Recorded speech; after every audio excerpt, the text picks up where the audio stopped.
Spartan Transportation and Spartan Logistic Management is your one source for all your shipping needs. 53-foot dry van shipments, auto transport shipments, full-service in-house brokerage, drop-lot facilities, just-in-time deliveries to all auto manufacturers, facilities in St. Louis, Missouri, Kansas City, Missouri, and Indianapolis, Indiana. Spartan Logistics, LLC, proud sponsor of the IROC Series, Kyle Steffens, UMP Modified and Silver Crown Driver, and Gordy Gundaker, World of Outlaws Late Model. Visit us at spartan-logistics.net or find us on Facebook.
Need insurance coverage that's built for speed? Frank Yea's office in South Charleston has your back. Whether you're blazing down the highway, protecting the home you've built, or setting up a legacy for your family, we've got the coverage you need.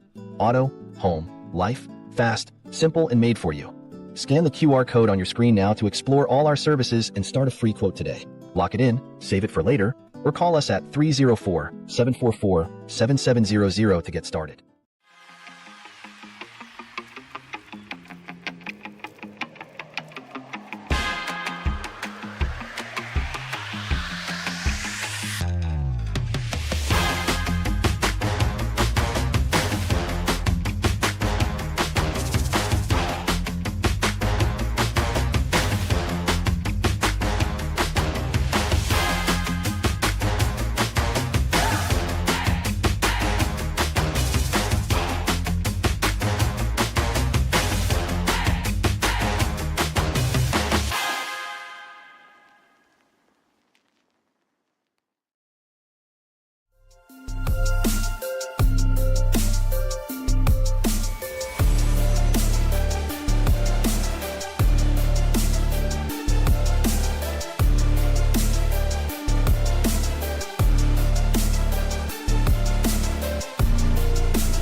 Spartan Transportation and Spartan Logistic Management is your one source for all your shipping needs.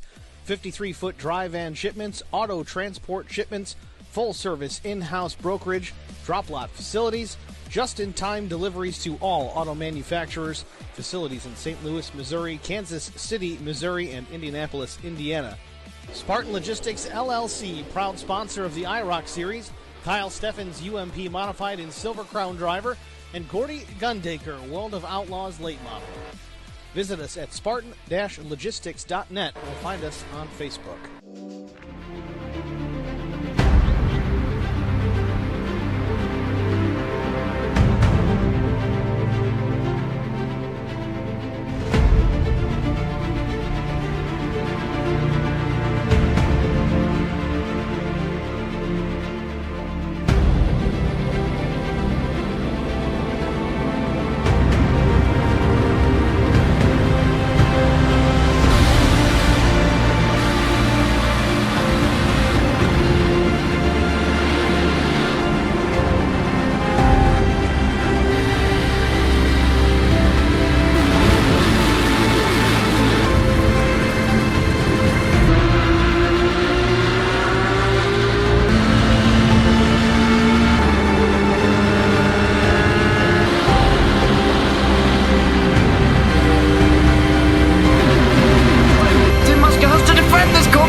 3 wide for the lead as they all come to the line. Who is going to take it in the end? And here comes Lockwood. He's going to make the move to the outside. Quinn tries to force him off a little bit, but there he goes.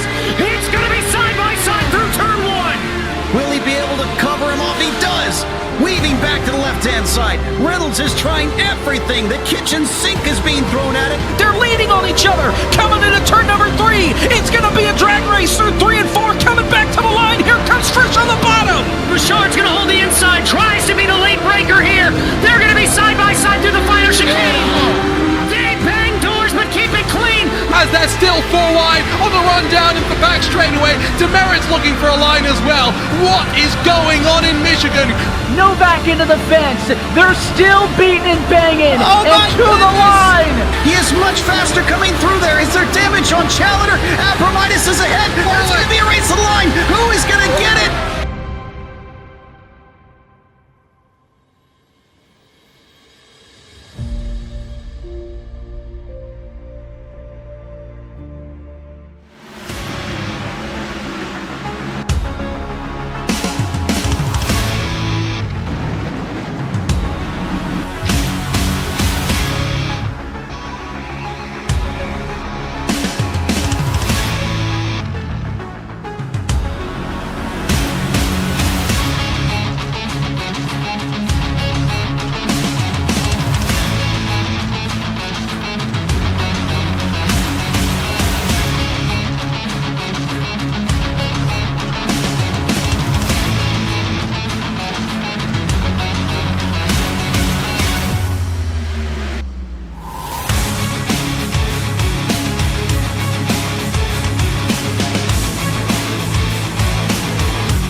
How much signal I need to cut across 8 lane? None? I turn now. Good luck, everybody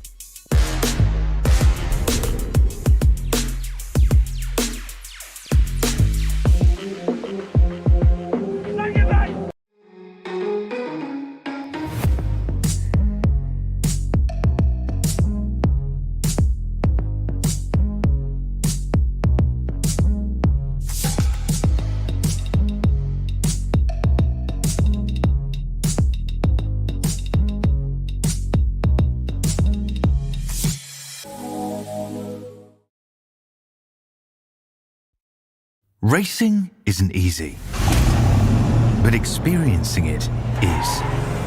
iRacing puts you in the driver's seat with the industry's leading sim racing game. Drive on laser scan replicas of the greatest racing circuits from around the world. Go head-to-head against other drivers chosen by skill-based matchmaking to ensure competitive racing at every level. Compete across all your favorite series. In officially licensed cars, engineered to deliver the most accurate driving experience possible.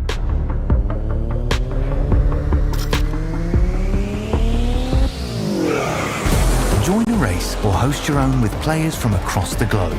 Race against the computer or in a league with friends. Feel the thrill behind the wheel. Visit iRacing.com.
Dover Motor Speedway is a monster of a racetrack.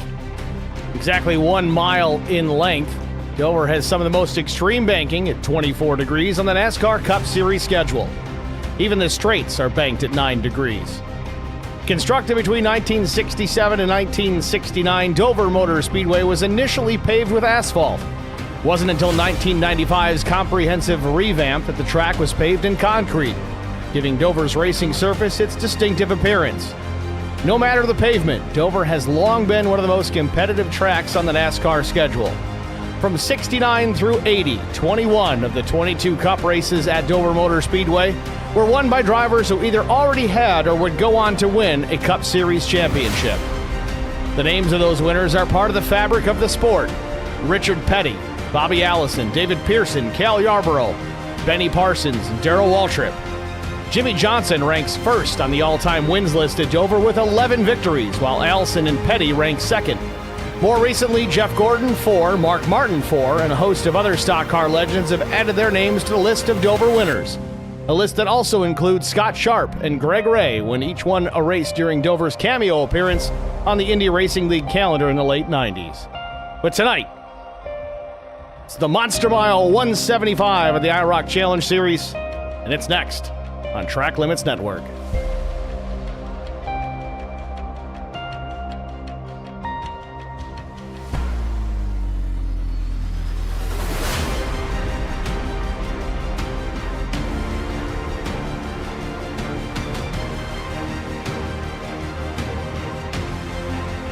Good evening, everyone. Welcome to the virtual Dover Motor Speedway. The Monster Mile 175 already having technical difficulties. We'll see if we can get that squared away for you here momentarily. Race details, though they're not displayed on the screen. 175 laps the distance. Stage break at lap 35. No break, just points paid. 1 point paid for the stage winner.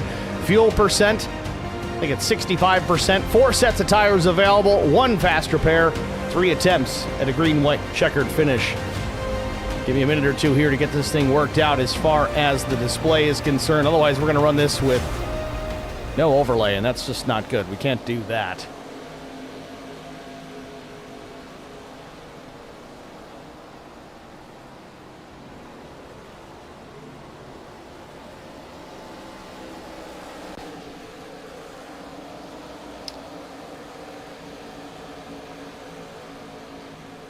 Well, here's your race title. At least we got that up on the screen. That's not part of the overlay per se, but we're working on it here. So stand by, folks. A little technical difficulty.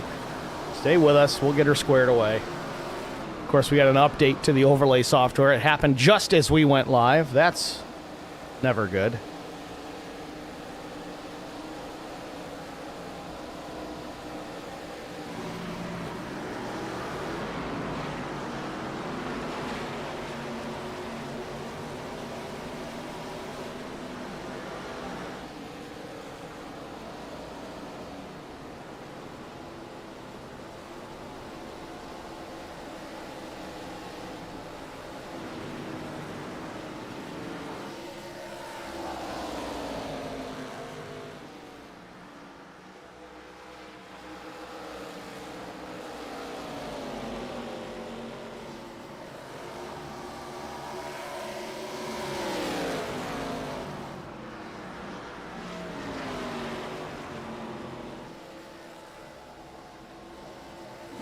And there we go.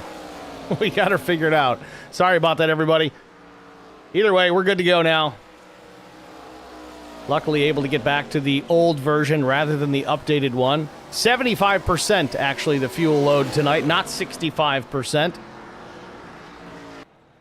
There you go. As far as that percentage is concerned, roughly 60 to 63 laps on a full load of fuel here tonight. Again, Dover being a little crazy. We'll see how things play out. We might not have to worry about making it a full fuel run, but nevertheless, it is what it is. So without further ado, let's get to our starting grid. On the pole position with a lap time of 23.394 seconds, it's the 3 of Brian McCann. Outside pole from Charity Motorsports, missed it by 76 thousandths of a second, the 83 of Brandon Mefford. Row number 2, the 29 of Christian Strader and Kevin McCann. Row 3, Garrett Johnston and Brett Butler. Row 4, Jason Nilgis and Adam Pettit. Row 5, Chuck Sweeting and Mike Koch. Kyle Hardy will start 11th, William Tyndall 12th. 13th starter tonight, the 55 of Vincent Short.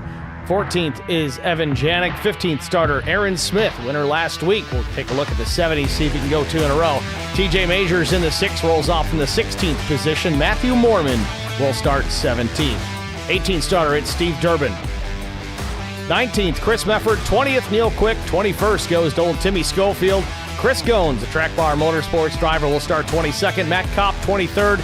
Jesse King will start 24th. Nuke Quick, 25th. 26th, Shane Haas. 27th, Casey Benz. Kyle Pendergraph, 28th. 29th, Peter Ruzick. 30th, Lilith Peters had a strong run last week. Will start deep in the field tonight. Todd Kleek, 31st. Larry Bruner, 32nd. 33rd, Josh Mears. 34th, Zachary Kleek. Kyle White, 35th. 36th, Philip Chartier. 37th, Andrew Allen. 38th, Jim Pileski. 39th, Adam Benefield. Chris Wally, 40th. And last but not least, shotgun on the field, the number 21 of Brandon LeClaire in 41st. They've waved off the start here. We're going to go an extra lap here at Dover. Thank goodness, because, man, a big field means it takes longer to get that starting grid in.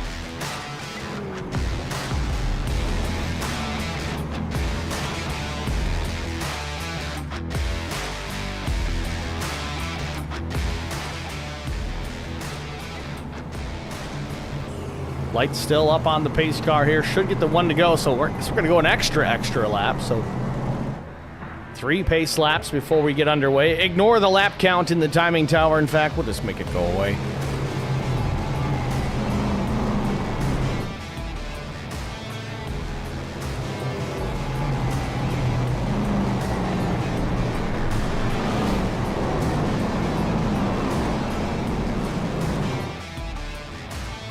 Race details, yet again, 75% fuel on board. 4 sets of tires over the wall, 1 fast repair, 3 attempts at a green, white, checkered finish. Track temperature, 104 degrees, a little warm, but concrete surface, it's going to wear out the tires anyway, doesn't really matter. Partly cloudy skies, almost no breeze here in Dover, 2 miles per hour. Partly cloudy, as we said, 45% humidity. A nice, comfortable afternoon here at the Speedway.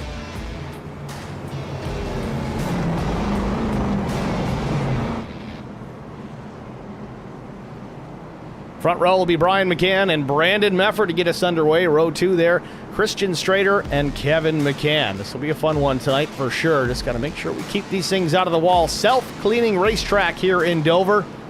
We'll talk more about that later on. But the pace car hits pit lane. Barney with the green ready to throw. Green flag in the air. We're racing from Dover.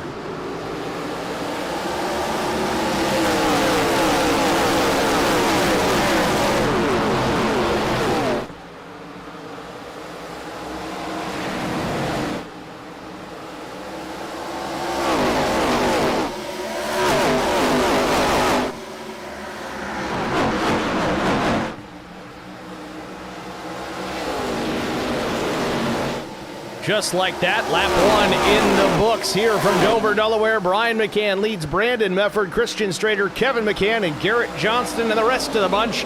All 41 strong here at Dover, Delaware. Man, they get around this place in a hurry. 30 seconds the first lap here on this mile-high banked oval. Going to be quicker this time by up the full song here as they cross the stripe. 23:60. Man, they're getting it around here.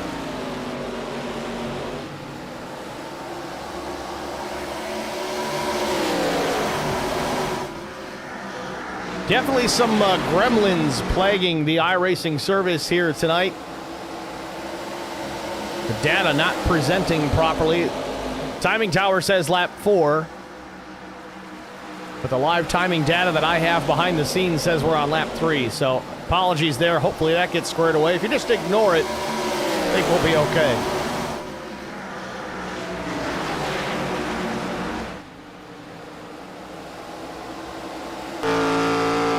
On board with Brian McCann, looking back at the 83 of Brandon Mefford.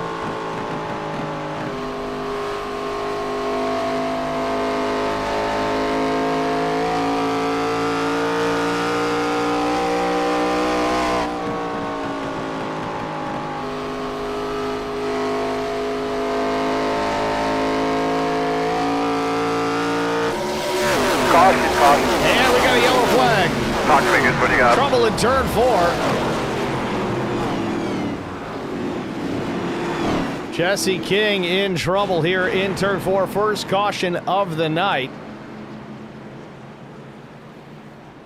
Big time damage on the 25 machine. Bumper cover missing, hood trying to flop up, the right front towed in about a foot. Little crab walk to add for good measure. Let's take a look.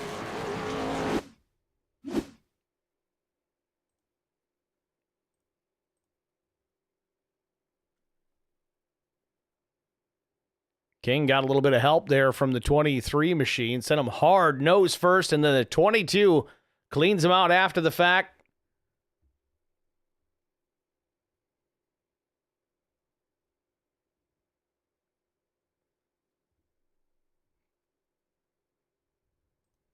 Puts us under the yellow flag for the first time tonight.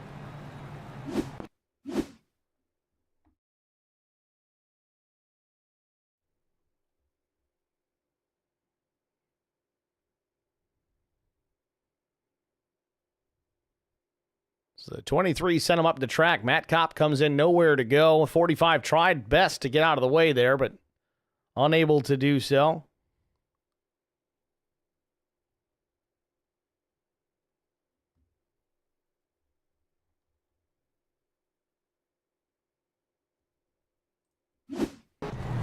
And interestingly, we've already got some takers on pit lane, Aaron Smith being one of them.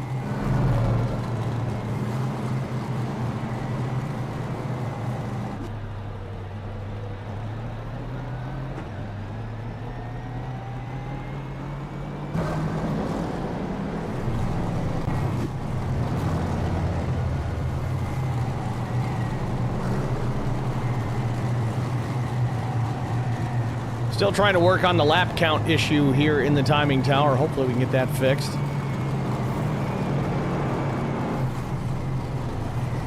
Aaron Smith after the pit stop. He's the first driver out of pit lane. Looks like it was a fuel-only stop for the 70. 5.43 seconds for the driver of that yellow Chevrolet. Seems to be that everybody not involved in that crash made their pit stops, did the same. Larry Bruner sustaining some damage there as well. Todd Cleek, the other driver involved, appears that he's going to live to fight another day.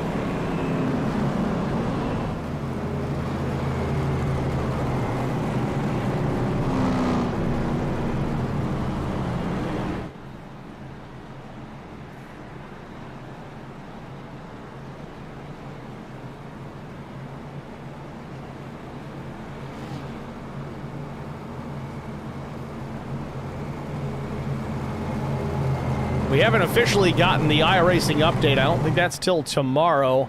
But clearly they've been working on something in the background because we're having all sorts of data issues. iRacing not talking well with SDK at the moment. It's still working, so that's a plus. Just not optimal right now.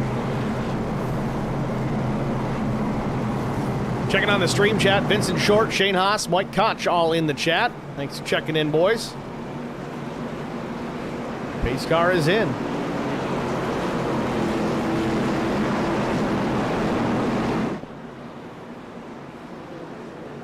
Green.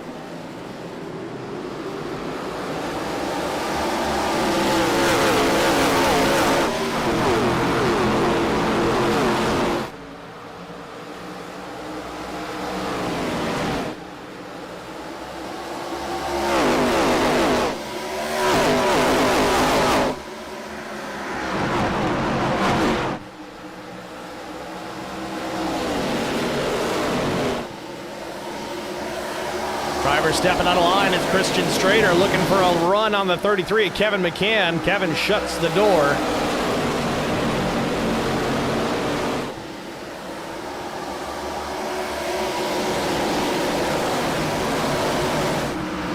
TJ Major is starting to knife his way through the field. He's up 5 spots already, knocking on the door to 10th place.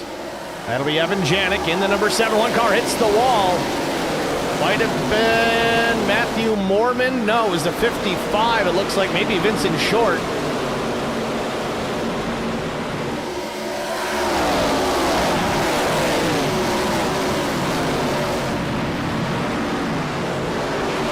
Major's still in the 11th spot. Battle ahead of him between Sweeting and Janik. That is a battle for the 9th spot.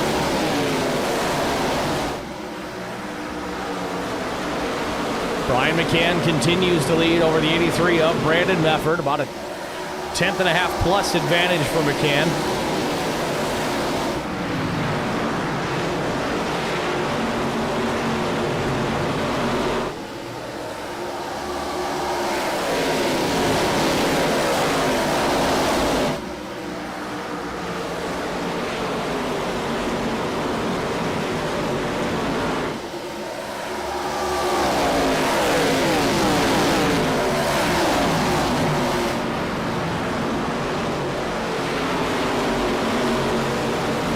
Level of concentration required here at Dover. I would put it akin to Daytona and Talladega in the draft. Not so much that they're packed up so tight. Yes, early on, there's a lot of congestion out there, but you're getting around this place in such a hurry. You got a mile racetrack, less than 25 seconds, and in Brian McCann's case, many other drivers, less than 24 seconds. They're really moving around this place. Again, a 30-second lap, that's an average speed of 120 miles an hour. They're doing 23s right now, so they are moving.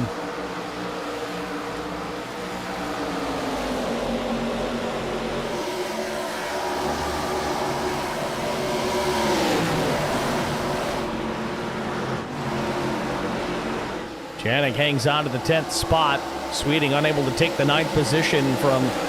Sorry, Janik unable to take the 9th spot from Sweeting. We'll get it right.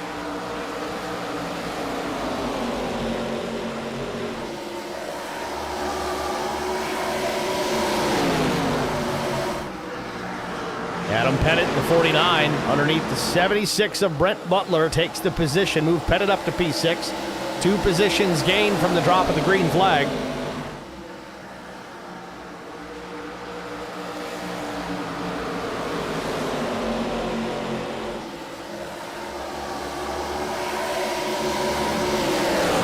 Now Jason Niles is doing the same, trying to take it away.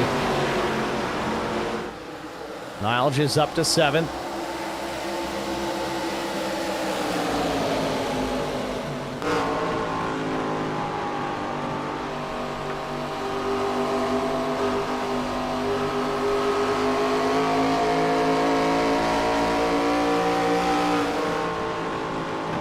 Butler losing positions quickly here right now. He's down to the 10th spot.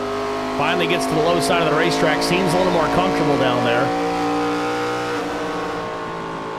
Oh, some shenanigans there into turn 3. I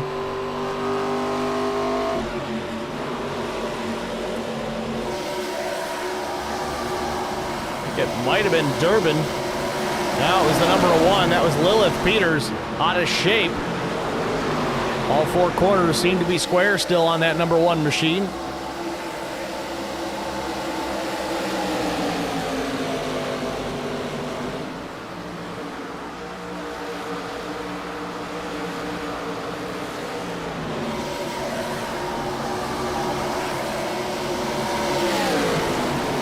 Meanwhile, Brandon Mefford has taken over the top spot. New leader here at Dover.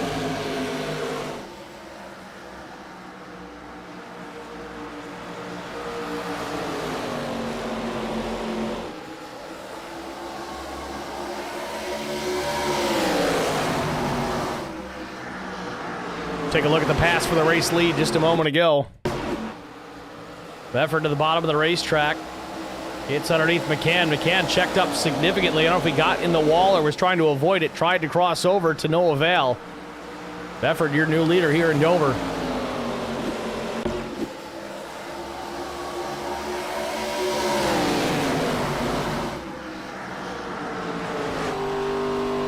On board with Brandon. McCann not willing to run there in 2nd spot. Clean air makes a huge difference, even in a place like Dover. They're running so quick with the banking that they have here. Aerodynamics absolutely come into play.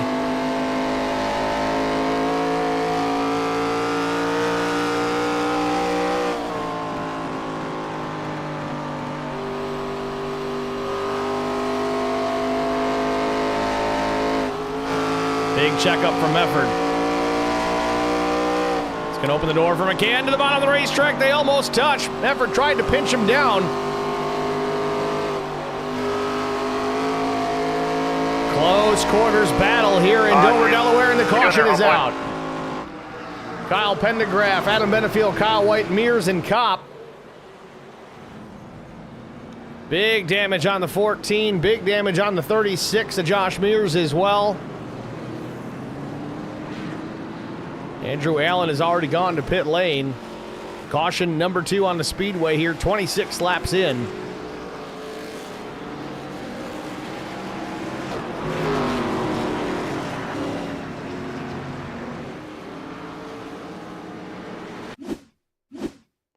Catching it a little bit late here. Pendergraft into the 9 of Adam Benefield. We'll watch it in real time here. Aaron Smith charging up through. That might have played a factor. Ooh, Pendergraft just cheats up the track a little bit, gets into the left rear of Adam.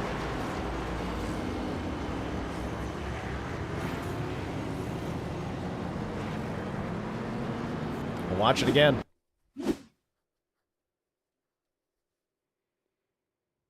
Benefield got a little loose, but straightens it out. This is getting down into turn number 1. Pendergraft just gets into him really before turn in. Checkups behind him caused the rest of it. Matt Kopp involved. Jesse King.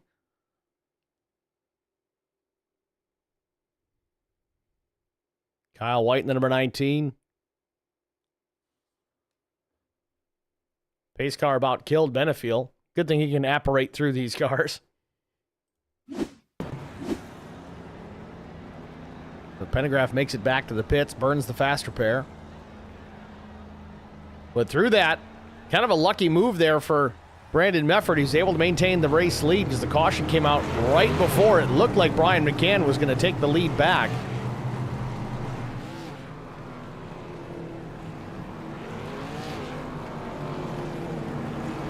Mefford doing his best Earnhardt impression there behind the pace car.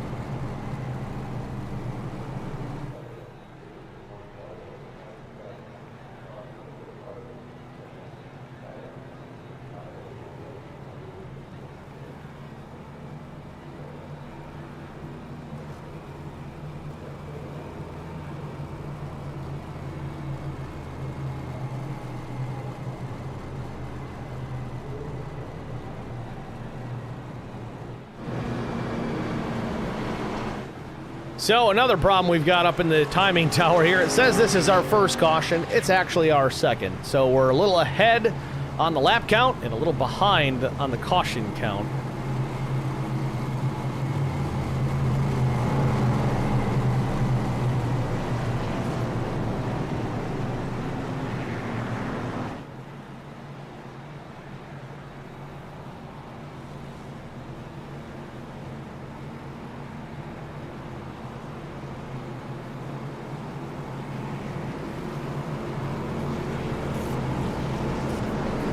Front row, when we get ready to go back to green, it'll be Mefford and McCann. Mefford opting for the outside lane here for the restart. Then again, maybe they're giving a lead to McCann here. I don't think that's the case. Either way, a pace car is in.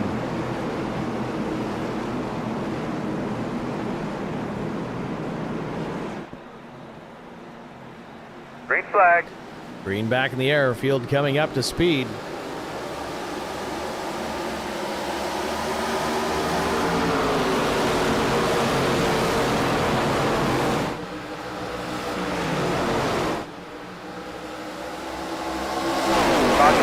And we got a yellow again. Todd Cleek in trouble.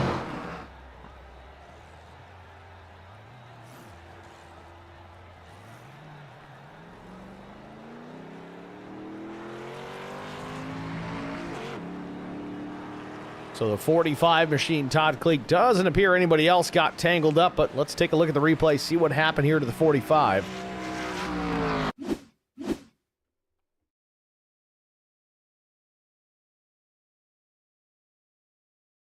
It's alongside the 60 of Matt Mormond.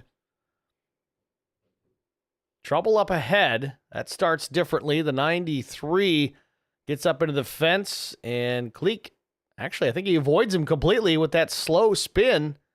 No damage on the 45 machine, but some hurt pride.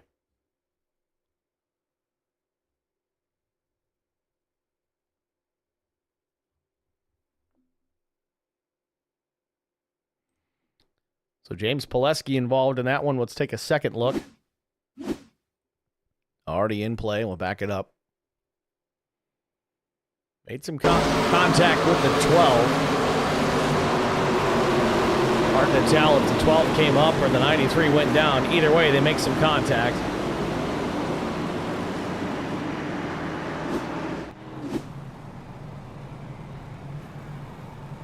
Some takers on pit lane.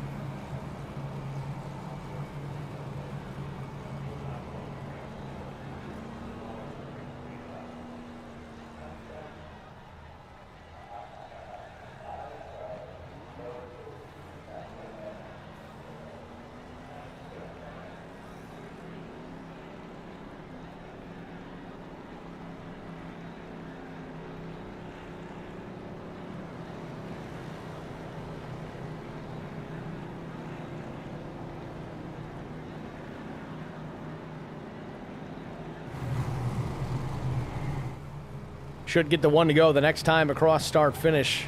It's going to be Mefford and McCann on the front row again. And another McCann in the second row. Brother Kevin in the 33.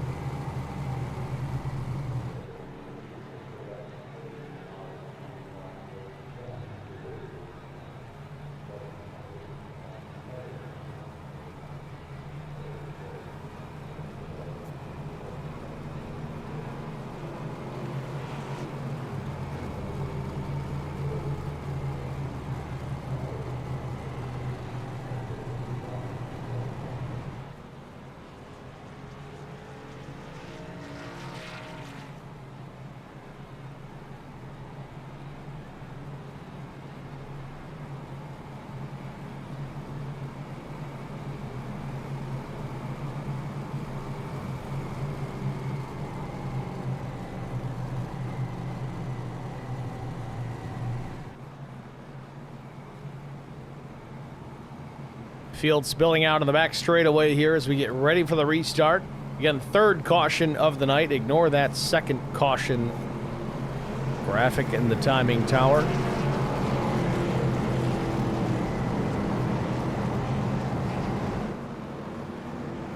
Remember, the stage coming up at lap 35, so there is points to be paid here for the leader at that point. There will be no caution for it. So if the yellow comes out, somebody's in trouble. Pace car hits pit lane. Green flag. Strader didn't fire off. Might have spun the tires, but a side-by-side battle for the race lead through turns 1 and 2. McCann to the bottom of the racetrack. Brandon Mefford on the outside, pinches down the 3. Doesn't want to give him any room. Again, points to be paid. They're racing for a purpose right now. Side by side still for the lead out of turn 4. At the stripe, it's Brandon Mefford, but McCann hanging tough on the bottom. Side by side battle for the third spot between Kevin McCann and Christian Strader. Will stick with the leaders for now. Still battling for the top spot. Mefford with the run down the back straightaway. Gets clear, Brian McCann.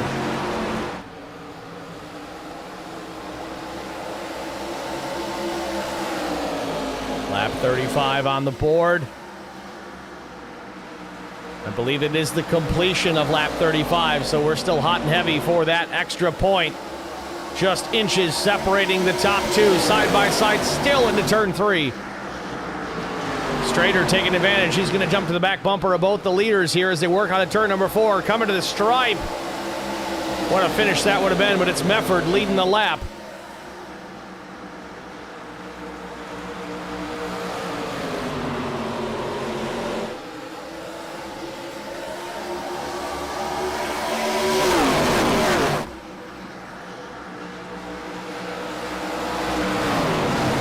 Great battle for the race lead here in Dover between Brian McCann and Brandon Mefford. Neither driver wants to give an inch.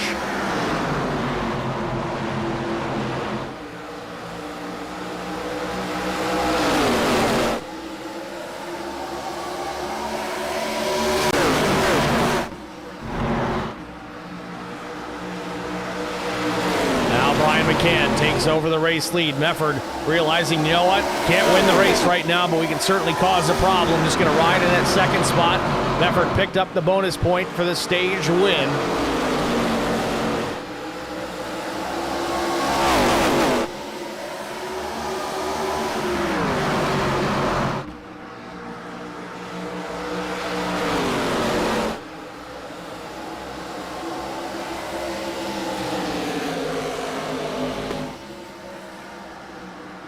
Now Christian Strader applying pressure to the back bumper of Brandon Mefford. Mefford might have overheated those tires just a bit. It's going to give Strader a little advantage here as he tries to reel him in to take that second position.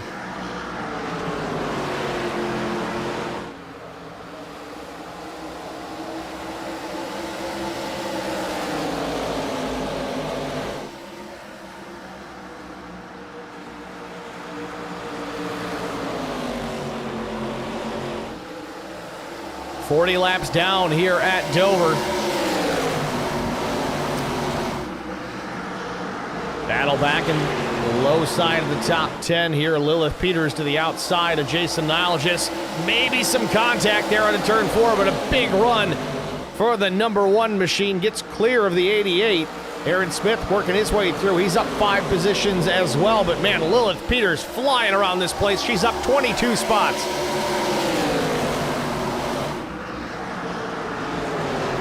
Adam Pettit going to go down into the 8th position, right where he started. Strader a little slow here. Might have had a problem just a moment ago. He was up battling for that second spot with Brandon Mefford. Now finds himself in P5. Might lose another spot here in a moment to Garrett Johnston. Johnston in the 15 to the outside.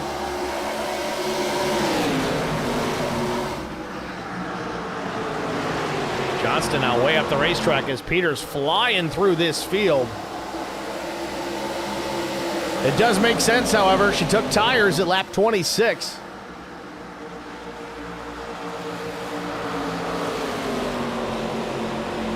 That number 1 machine hauling ass down the back straightaway to the inside of the 46. Going for P4's got it. Chris Mefford now tries to battle back around the outside, but cannot match the grip of the 1 machine. She continues to march to the front.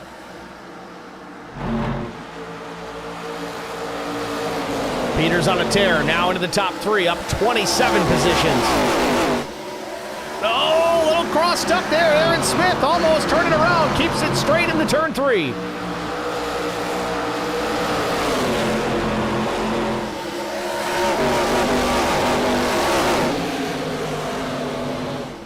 Lots of action here at the Monster Mile here tonight. 3 wide, TJ Majors in the middle.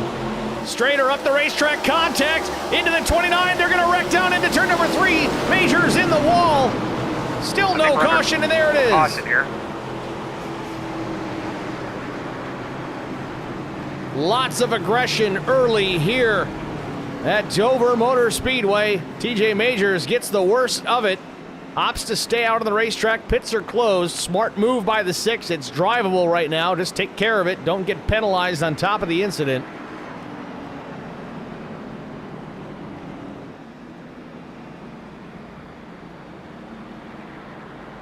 Wow.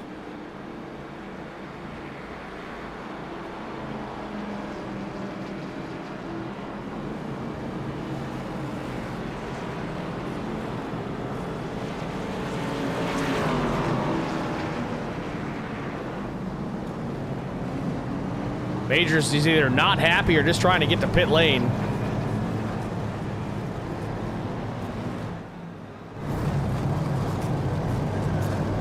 Willing to take the penalty for passing under the yellow here. Just got to get back there and get that thing fixed. So it looks like just about everybody but Steve Durbin and James Pileski hit pit lane here. They stopped at lap 26 and 30 respectively. Todd Cleek stays out as well.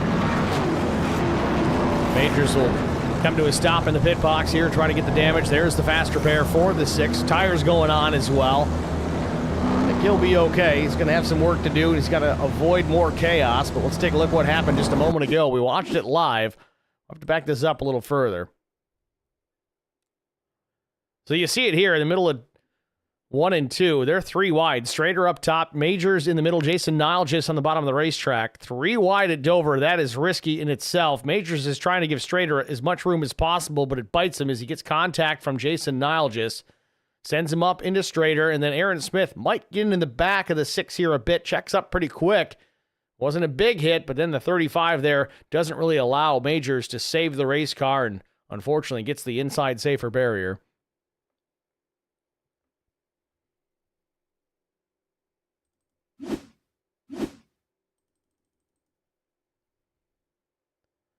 Watch it again at speed from another angle.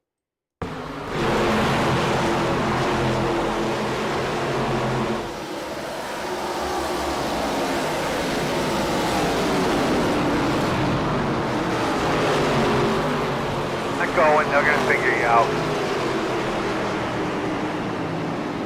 Honestly, a pretty big hit for TJ Majors there. Lucky he didn't pop the motor on thing, was still able to drive it back to pit lane. Majors will restart, I think, about 24th here, still on the lead lap, so he's not out of the danger zone, or not in the danger zone for that matter. Still in this, plenty of racing to go, only 48 laps in of 175. The front row is going to look like this. Steve Durbin, James Pileski 1 and 2, then 45 at Todd Kleek. Phil Chartier, again, I really hope I'm saying that right. Zachary Kleek. Lilith Peters in 6th. Looks like Brian McCann, Aaron Smith, Brandon Mefford, Kevin McCann, the top 10.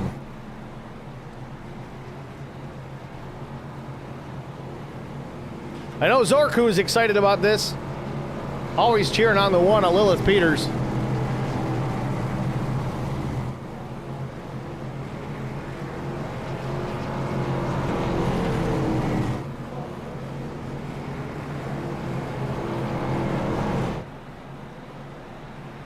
So we get the 1 to go. They did wave off the initial restart, so they went an extra lap here. So we are on the 1 to go again. Durbin in the number 99 will restart to the inside of James Pileski. I believe James is the race leader. Again, they do have lane choice on these restarts. We'll see who fires off first, and then we'll know for sure.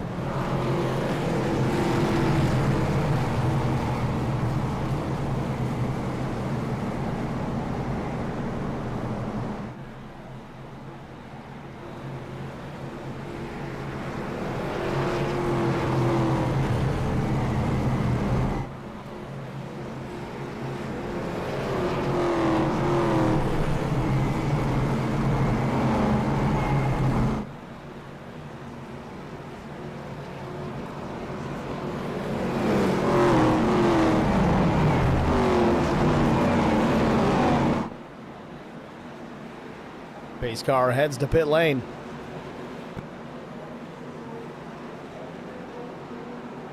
Barney, the lone soldier, ready to wave the green flag. There it is. We're back racing from Dover.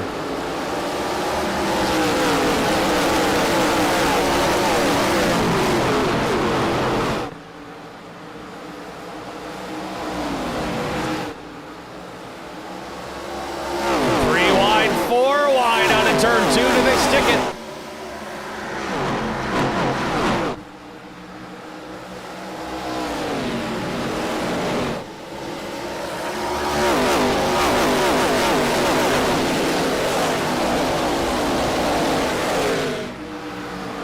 Durbin and Pileski 1 and 2. Kleek runs 3rd. Brian McCann back into the 4th spot. Brandon Mefford 5th. They march their way forward quickly from the restart. Again, I think new tires for those guys. First driver with fresh rubber up to P3. That's Brian McCann. Knifing his way through this field. Looks like Lilith Peters out there.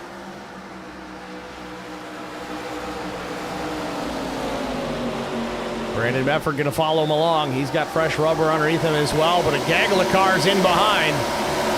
Big mess getting ready to happen here. They're 3 wide again into turn 3. Chris Goins, the 38 machine, the pink car. Goes from the blue chew car to the pink car. Ironic, isn't it?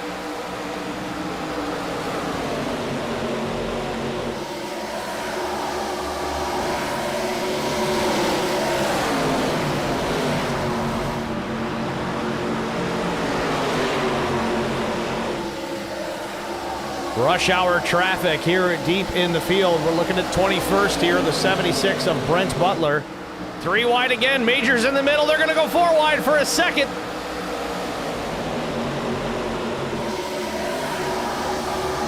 Oh, trouble behind the 55 in the fence.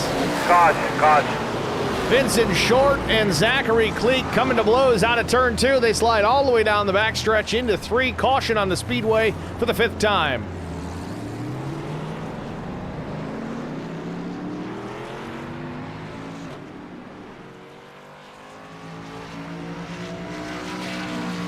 From the looks of it, I think Vincent Short might be okay here. The car looks pretty straight.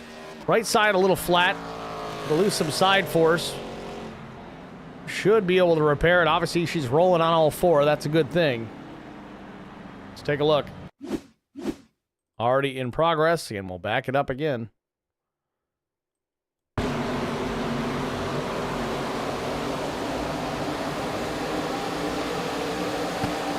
The Short just didn't really have room to his right side. The 11 of Cleek was there.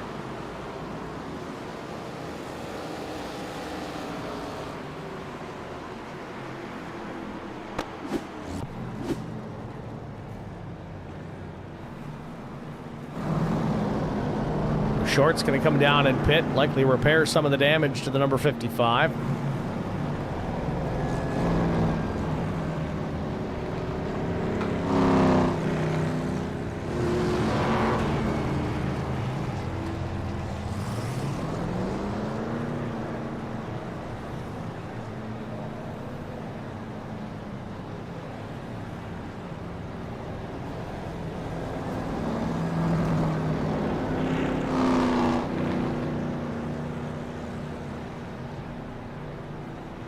So Zorku making some good points here in the chat. Says, shame the caution came out. Lilith was tearing through everyone, and now she's falling back on the older tire. But she's still running top 10, so, I mean, it was still a big move for the 1. She's up 20 positions even still. Getting away this race has run so far. 5 cautions in the first 56 laps. We may see some more of that. I think it was a good call.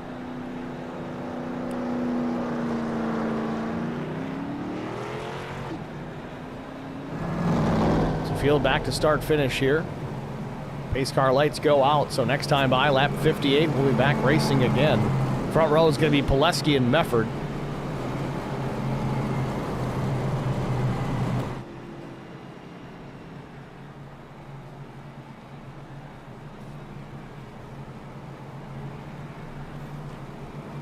Thank you guys for jumping in the stream chat again tonight, both on the Track Limits Network channel and the IROC TV channel. Again, we dual stream these races to both YouTube channels. If you're so kind to jump to both channels and hit the like button, we really do appreciate that. It's absolutely helpful, not just to us at the channel, but the league as well. YouTube's algorithm actually pushes the videos out to some fresh eyeballs that may not necessarily know about IROC TV or Track Limits Network or the IROC Challenge series. So fresh faces, always a good thing, whether they're drivers or viewers. We'll take them however we can get them.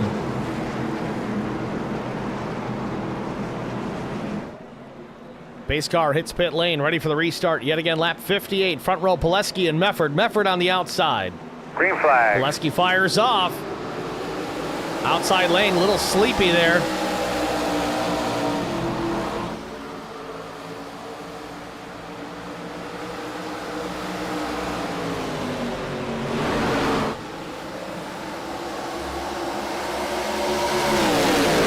Vintage Hiker in the chat again. Green, green, green. Thanks for checking in 2 nights in a row.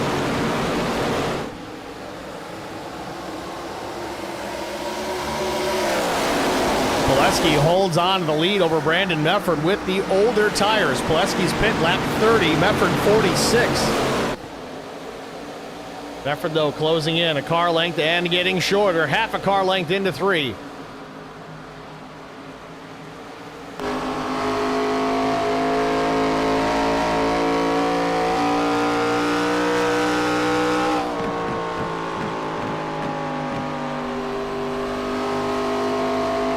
See the grip that Mefford has right now. We'll take a look to the inside.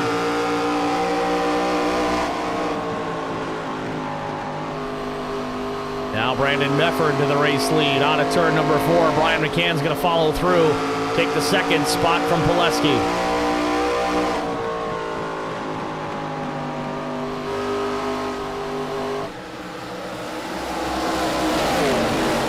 Kevin McCann also driving up on through. Pileski now back to 4th. Old tires starting to rear their ugly head for James Pileski, the number 93. Went from the lead back to 4th in just a couple of laps.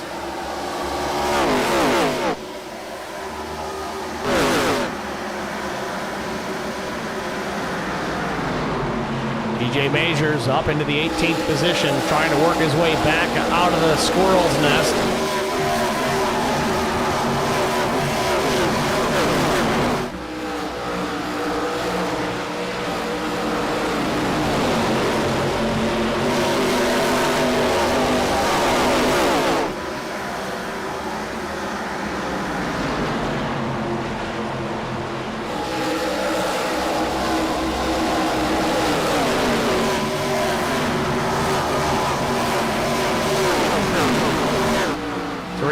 Again, Jesse King to the top of the racetrack. Evan Janik in the middle. William Tyndall was on the bottom. They get straightened out, at least double file.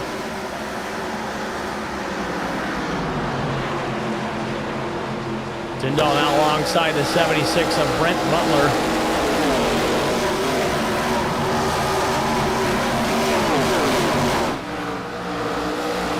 This the battle just outside the top 20. Mefford continues to lead. McCann second. Kevin McCann third. Pileski Durbin the top 5.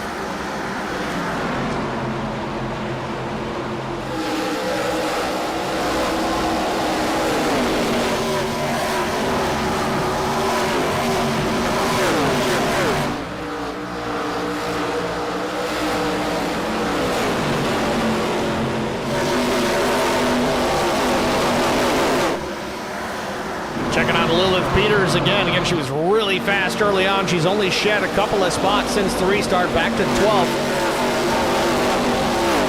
Casey Bentz, the next driver to attempt a position on the 1 at this point. There's the 45 of Cleek, not a lead lap car right now.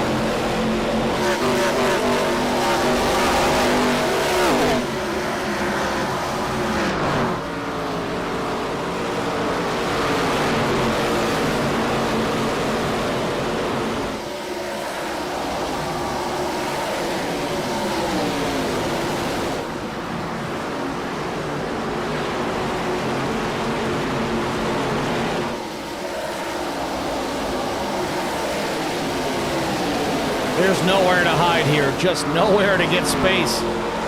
Even as the race leader, you're eventually going to start running into some lap traffic. Mefford's got the top spot for the time being, but it won't be too long if we continue to run green before he starts to reel in some lap traffic.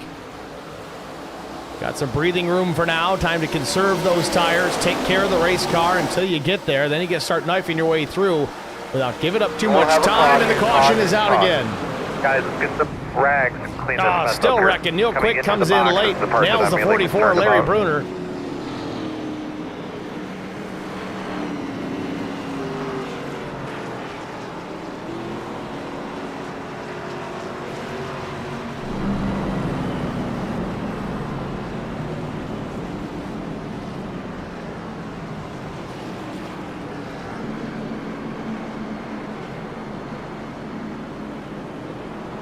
Let's take a look, see if we can catch what happened. Looks like this started up ahead with the 29. The 51 gets a piece. Sorry, that's the 62, William Tyndall.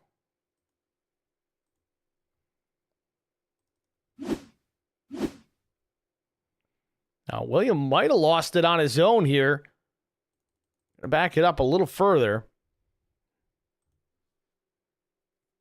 Yeah, Janik in right behind. And they stack up a bit. Tyndall had a bit of a run there on the 26. Jumps to the inside. I still don't know if the 7 got the back bumper, but Tyndall did his best to try and save it. But unfortunately, tank slaps it a little bit up into traffic. Great move by the 51 to jump down to the bottom of the racetrack. That's Chris Wally. Avoids contact, but Nuke Quick, really nowhere to go. Gets right in the passenger door.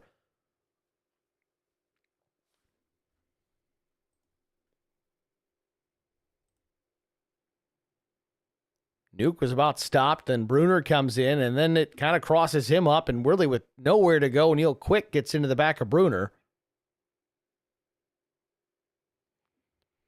Things happen very quickly here at Dover. When there's a wreck, you got to kind of make a decision and stick with it almost immediately if you're going to try even have a chance at not getting collected in it. On top of the fact, very much a self-cleaning racetrack. We talked about that before we went green initially, with the banking here at 24 degrees in the corners and then 9 degrees on the straights. It's banked higher than a lot of tracks' turns.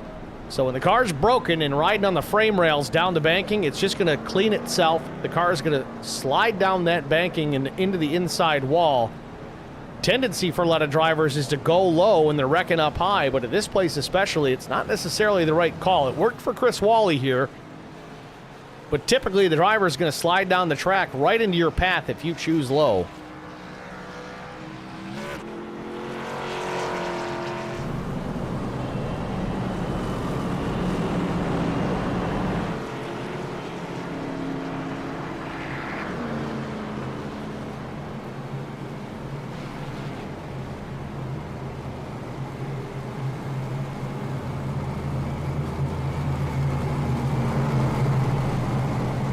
.72 laps about to be complete. We'll be racing lap 73 the next time by. Field doubled up, ready to go.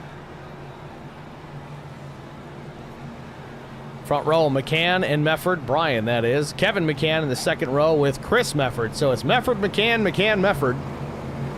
Sounds like a law firm if you ask me. Goins, Strader, Smith, Pettit, Bentz, and Hardy now into the top 10. Kyle Hardy, first time we've seen him up into the top 10 tonight, but started 11th, so staying consistent. Pace car's in.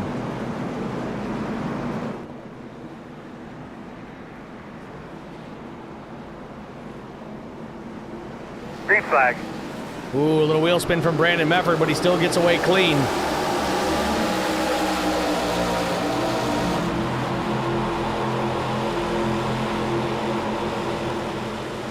Chris Goins now into the top 5 for the first time tonight, battling with Christian Strader to the outside. Strader scrapes the wall with a big run down the back into turn number 3. Will contain the position.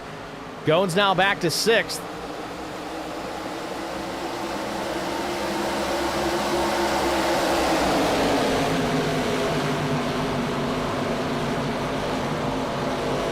TJ Majors into the top 10, just ahead of Casey Bentz. White Koch 12th.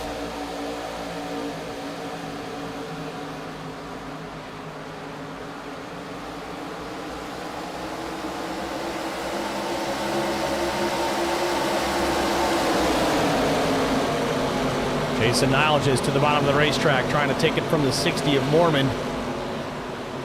Mormon's going to have a big run here. Niles just doesn't close the door fast enough.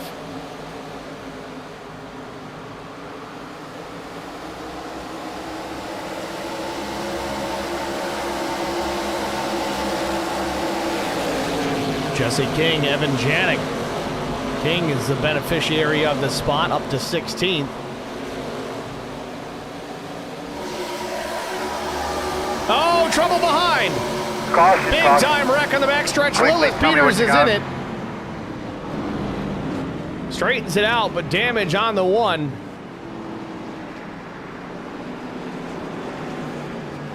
Tim Schofield gets the worst of it, it looks. Nose piece missing, right front towed in.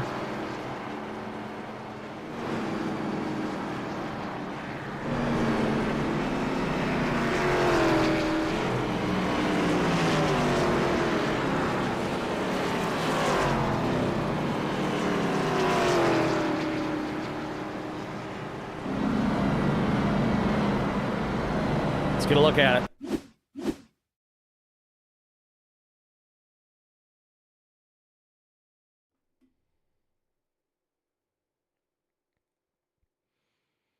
From the first angle, it looks like 3 cars going for the same piece of racetrack, kind of coming together on the exit of turn number 2.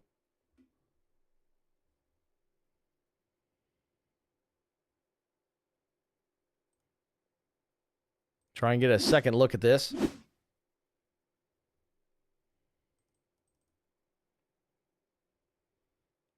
So watch it closely here. The 1 of Lilith Peters on the bottom, the 12 of Schofield, and up top the 55 of Vincent Short.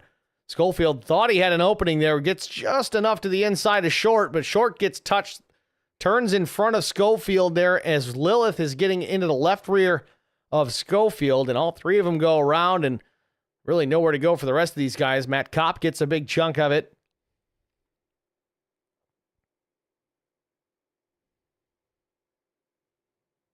A little bit of mayhem here in Dover.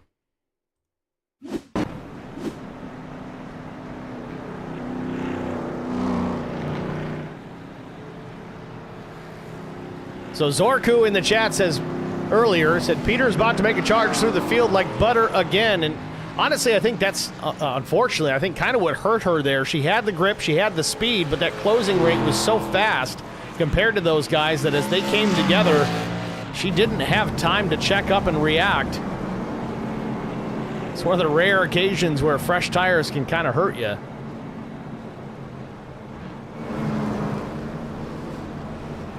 So back out front, lap 79. It's Mefford and Mefford.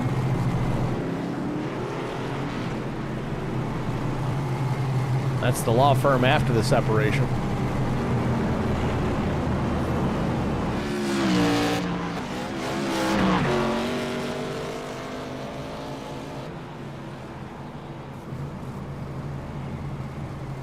So Chris on the bottom, Brandon on the top as we're ready for the restart here out of turn number 2.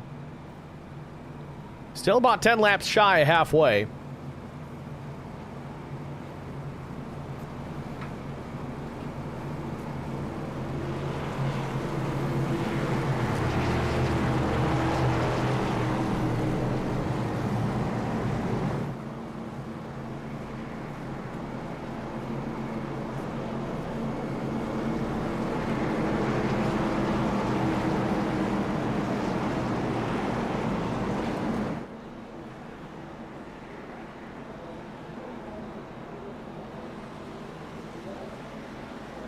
Ready, green flag.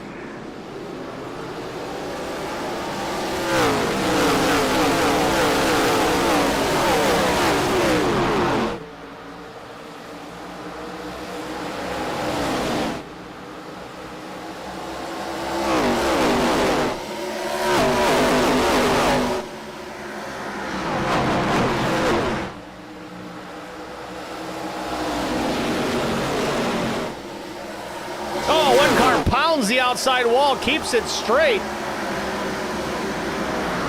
That was a 0-0. Mike Koch hammers the outside wall in turn 4 and continues on. That could have been a big one.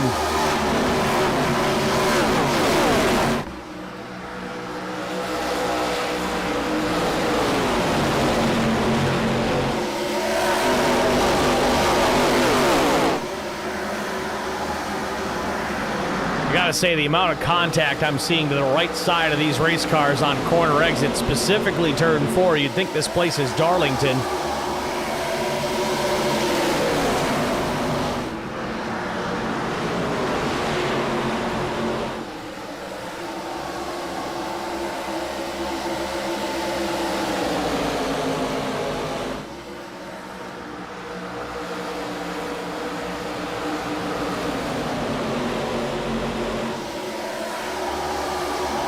Just chaos in the further ports of the pack here.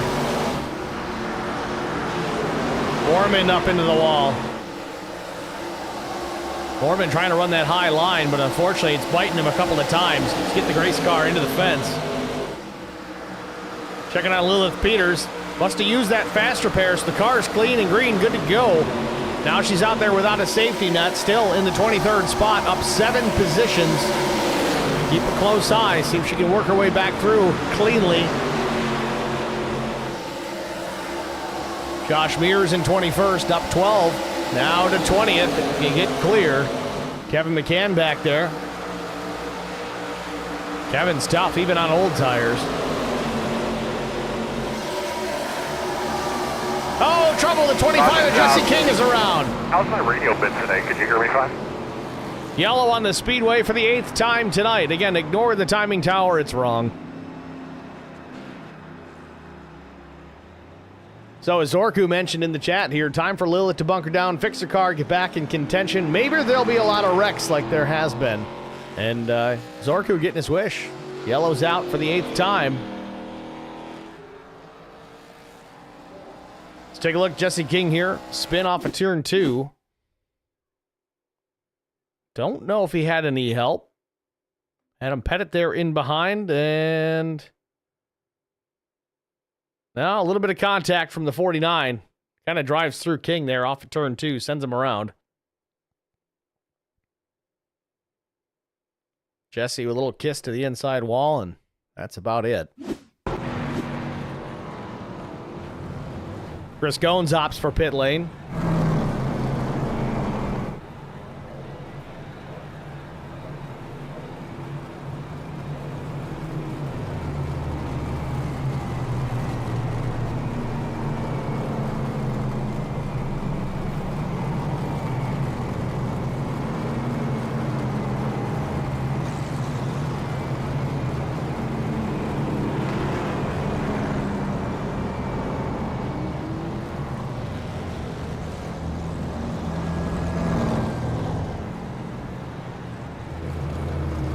Just past halfway, or just about to halfway here at Dover. In fact, as they get to the mid portion of the back straightaway, that's technically halfway.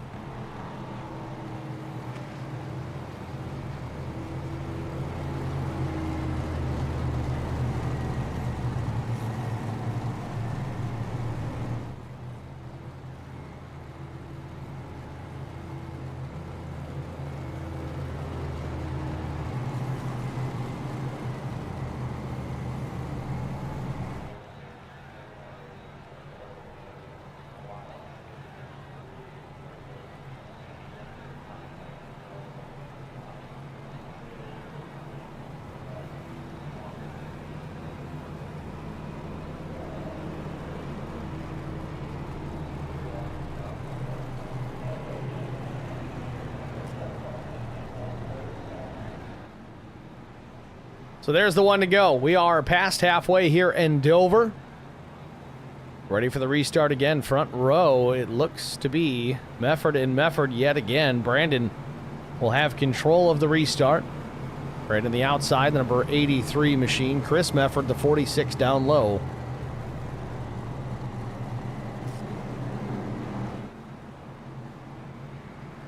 Row 2, Aaron Smith, Kyle Hardy, and then it's TJ Majors, Christian Strader, Jason Nilges, Garrett Johnston, Evan Janik, and looks like Casey Bentz rounding out the top 10.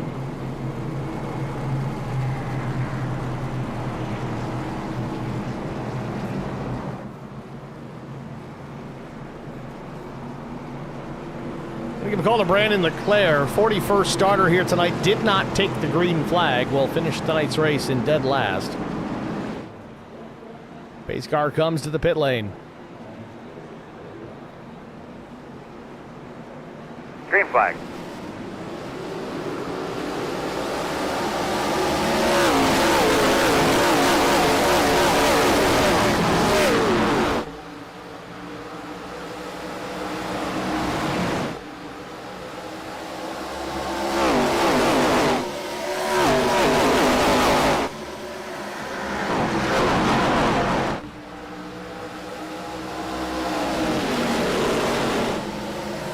Side-by-side battle for second. Aaron Smith around the outside of Chris Mefford. Mefford's going to battle back at the bottom of the racetrack. TJ Majors back in contention in the 4th spot. Kyle Hardy trying to maintain the position, but has a slot up in front of the 15 of Garrett Johnston. Side-by-side now. Majors out on the top lane, rubbing fenders with the 46. Hardy in the wall a little bit there. Johnston now still to the back bumper of Chris Mefford. Side-by-side battle continues as Aaron Smith now up into the 2nd spot. Oh, big-time trouble on the backstretch. All right, you tell me about your car, bud. Multiple drivers involved. Neil Quick, Brent Butler, Chuck Sweeting, Jesse King, Kyle White, Larry Bruner, Mike Koch, Todd Kleek, just to name a few.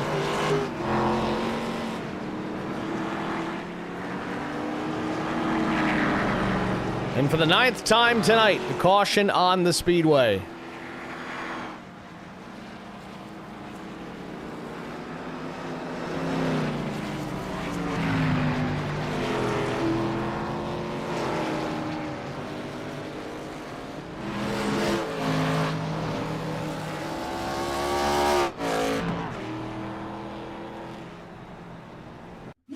Let's take a look. Through the fans. Drone's flying a little low here tonight. Looks like this started way up in the pack. Chuck Sweeting might have been the first involved here. Man, they just kept on wrecking, though.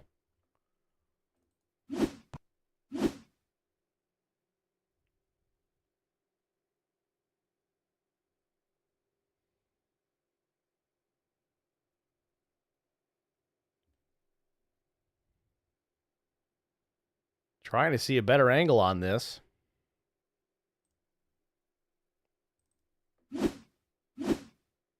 Started further up. Looks like James Pileski involved.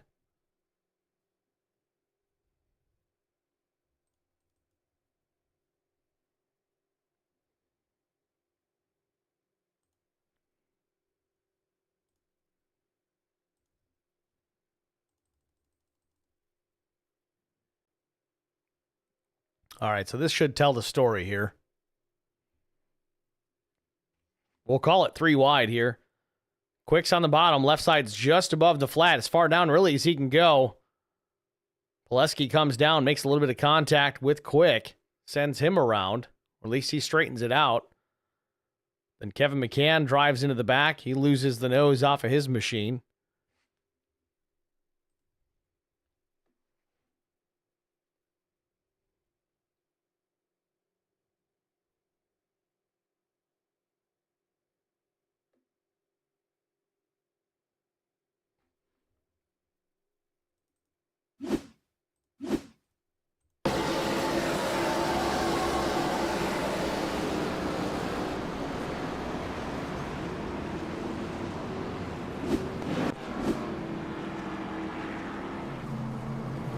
So we're on the one to go yet again. 9th caution of the night. We're wrapping up.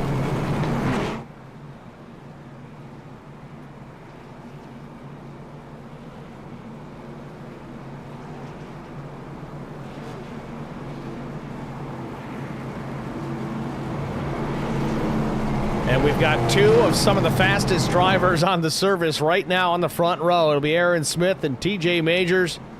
Another fast guy behind them, Brian McCann, Garrett Johnston, Steve Durbin, and look at that, Lilith Peters in the top 6. We got Doug Wysocki in the chat. Great broadcast as always. Thanks, Doug. Appreciate that. Miss you out Green here. flag. Green in the air.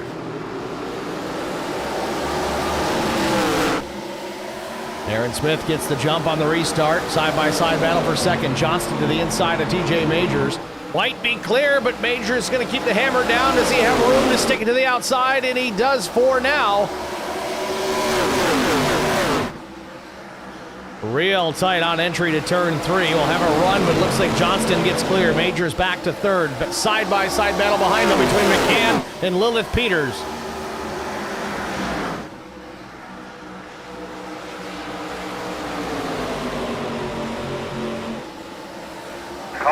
And the yellow is out again. About the car.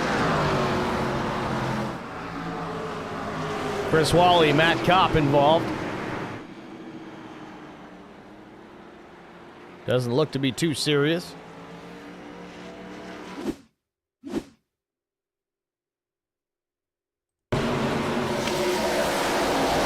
Something was up there with the 51. I don't know what the problem was. Back it up a little further, he was way off the pace.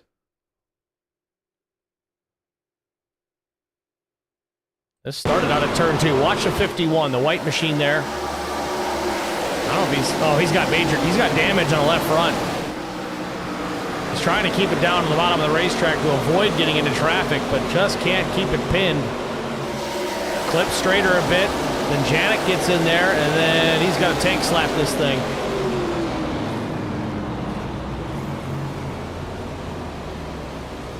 Tough one. Mike Koch in the chat says, thanks, Steve, for the broadcast. Unfortunate 10 laps for me there. Tough break, man. Mike Koch shown as 37th. So we've had 10 cautions now in the first 98 laps here at Dover. It's been a tough one. With that, though, we are going to step aside. We usually go halfway for the side-by-side breaks. So you're going to watch the restart in the side-by-side. We got to get these breaks out of the way. Only one, though, so stay with us. We'll be back after this. You won't miss a minute of the action.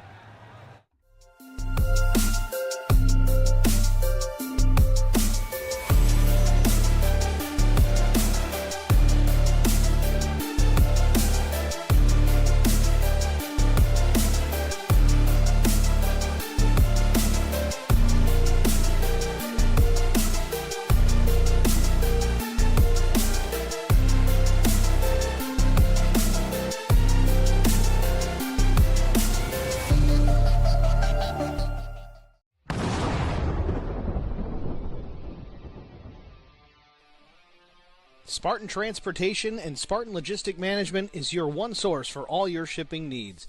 53-foot dry van shipments, auto transport shipments, full-service in-house brokerage, drop-lot facilities, just-in-time deliveries to all auto manufacturers, facilities in St. Louis, Missouri, Kansas City, Missouri, and Indianapolis, Indiana. Spartan Logistics, LLC, proud sponsor of the IROC Series, Kyle Steffens, UMP Modified and Silver Crown Driver, and Gordy Gundaker, World of Outlaws late model. Visit us at spartan-logistics.net or find us on Facebook.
Caution's out.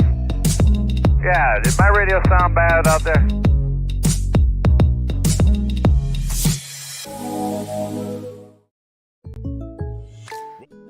Need insurance coverage that's built for speed?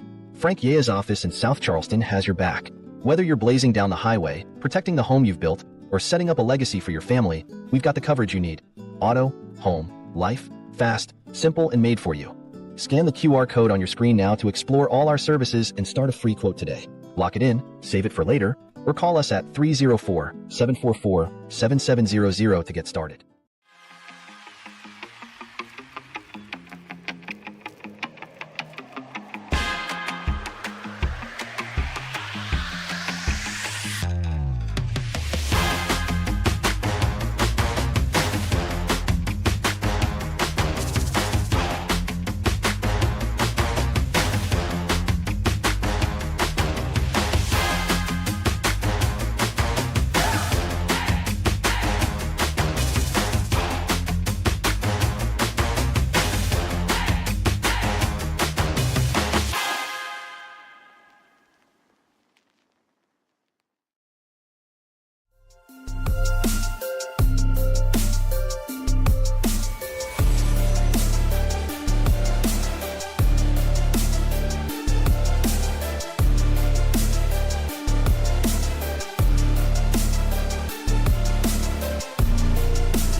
Back at Dover Motor Speedway, and we're, well, under caution again.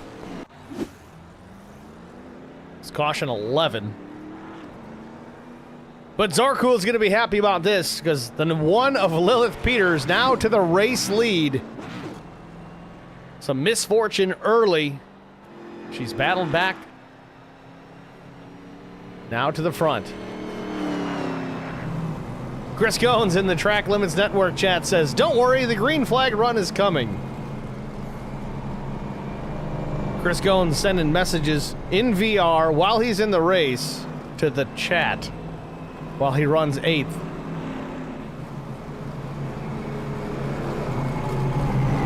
Don't text and drive, Chris. It's not safe.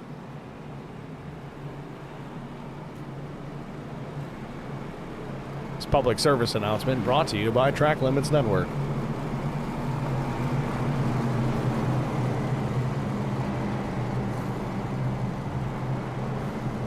Wow, looking at the tires here at the front of the field,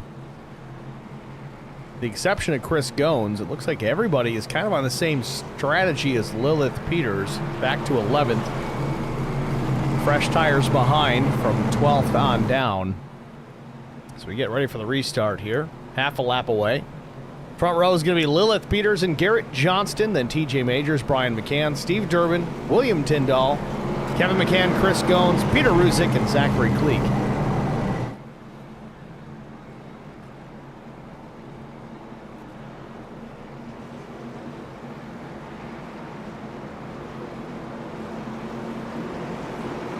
Pace car makes the left turn. The pace car driver's getting a workout here tonight. I need to refuel that thing at some point. Green flag. And there it is. Green flag back in the air.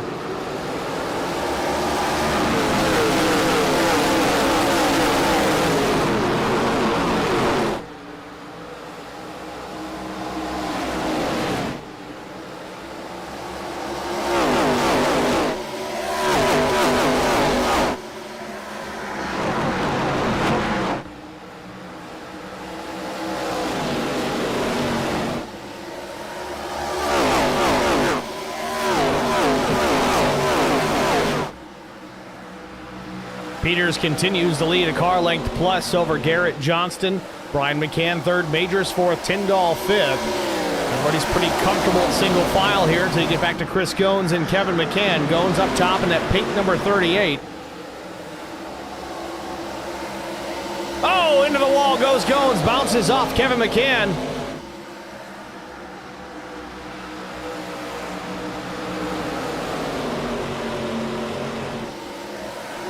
More door banging out of turn number 2 with McCann and Goins.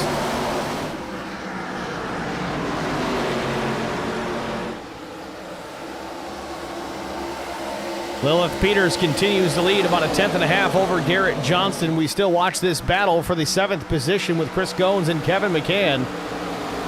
Goins and McCann on different tire strategies. Goins has the fresher rubber, but McCann's just pushing that car for all it's worth. Goins can force some extra heat into the tires of the 33. He may have an opportunity here. They don't tend to wear out as much, but man, when they get hot, they're hard to handle.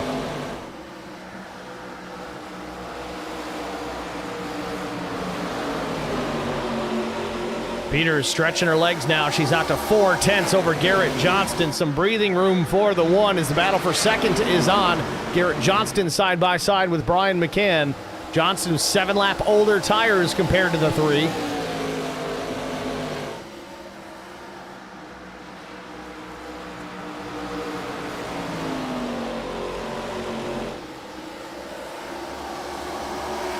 Battle behind them, TJ Majors and William Tyndall. Majors gets clear for the time being. Steve Durbin in the number 99 in line behind these two. Tyndall thought about stepping out, but nothing doing there on the 6 for the time being. Still a side-by-side fight for the 2nd position, Johnston and McCann. Meanwhile, Peters enjoying every bit of this, and she can look in the rearview mirror to a 1-second advantage back to 2nd and 3rd.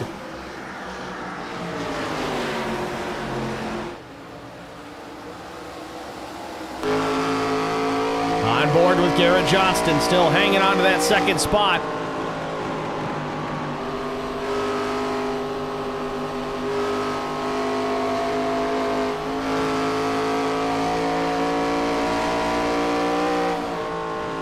McCann being smart about this, realizes the rest of the pack starting to reel them back in, will dump back behind Johnston to run in that 3rd position. Big lift for Johnston. It's going to allow McCann to close the gap into turn 1. Johnston shuts the door.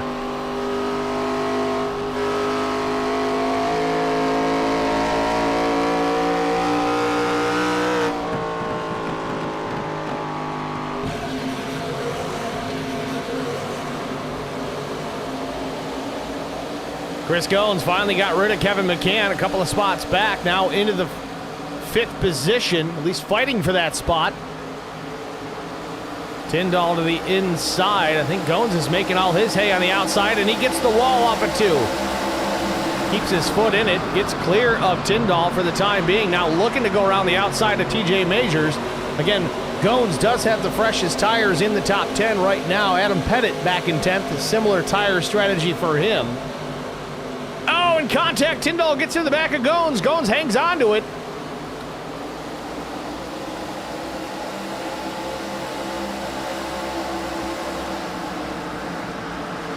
I know we've had a lot of cautions here tonight, but man, they're making it look good when we're green. And as soon as I say that, Jesse King with trouble.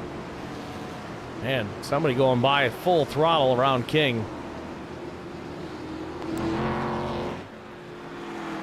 Little bit of nose damage on the 25, but other than that, car looks okay. Let's see what happened here to the 25. Mixing it up with Zachary Cleek. That cop involved as well.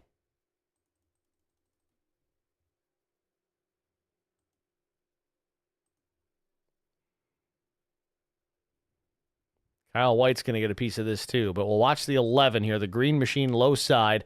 Nuke Quick in the 4 looking around the top. Big checkup from the 11. King gets into the left rear.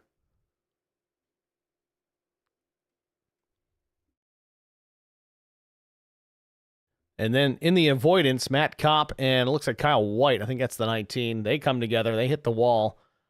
I guess you could call it the same incident, but I don't know. Chris Wally going to thread the needle here and get through. Kyle Pendergraph will kind of do the same.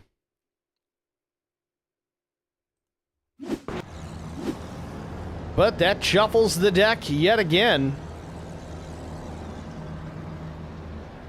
As Orku says it, just when things are looking good for Lillis, somebody screws up. That's the way it goes.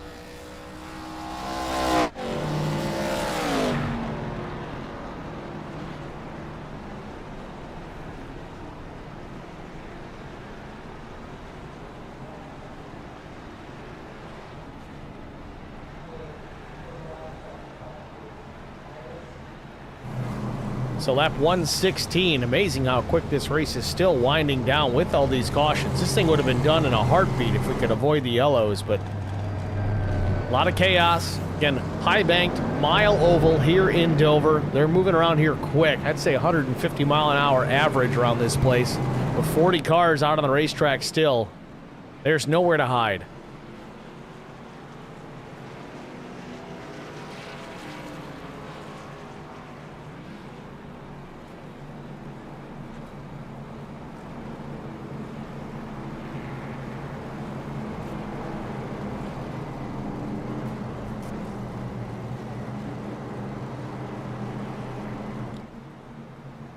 What was it they said from, and they walked away 3, talking about Dover? They call it the monster because it eats dreams. It's a very fitting statement.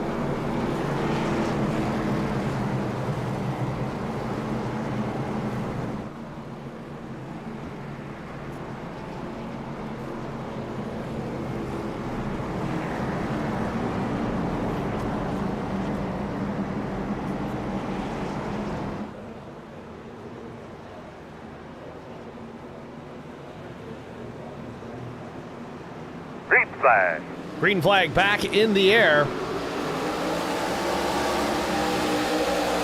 Janik gets away over Strader, Quick, Pileski, and Smith.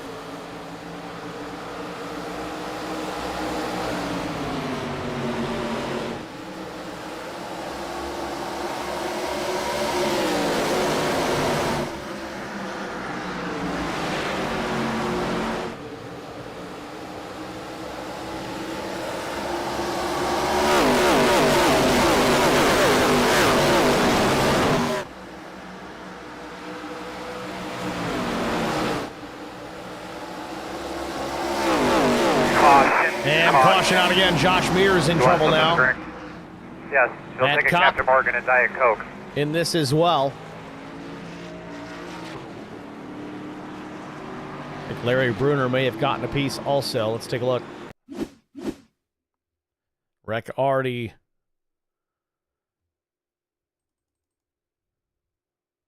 underway at that point. Let's back it up quite a ways. And that one started out at turn 4.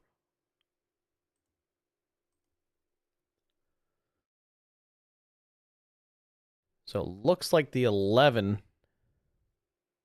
Zachary Cleek. No, it's the 12 and the 13 come together. Timmy Schofield, Phil Cartier. Again, if anybody knows Phil, if I'm saying it wrong, please let me know. I'll try and fix it.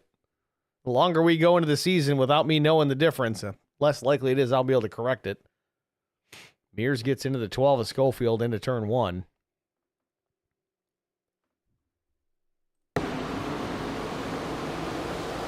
And Mears just got ping-ponged around there. Pendergraft kind of sneaks through again.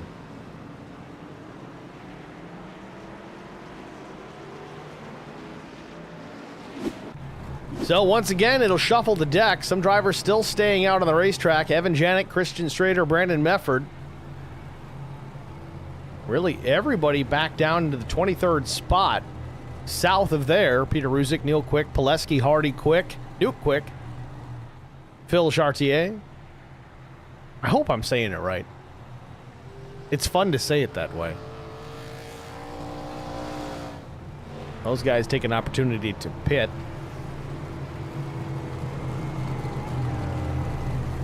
I want to check on Lilith Peters again just for my buddy Zorku over in the IROC chat because he's always the most talkative. She's running 9th. Still a solid run. I mean, she started 30th, so, I mean, anything north of that is always an improvement. She's got a fast car. She's got talent behind that wheel. She's got to keep out of the melees. Stay away from the squirrels. This one's certainly not over. 50-plus laps to go. Now, Lilith pit a lap 115, so she's in a position now where she's got fresh tires compared to most of the guys ahead of her. Gones has the same set as far as tire life. So does Brian McCann. But everybody else, Chris Wally in 6th, all the way up to the race lead. They're between lap 92 and lap 101 as far as tire life is concerned. So they've got the advantage, and we know Lilith has the talent. Let's see if she can work her way forward.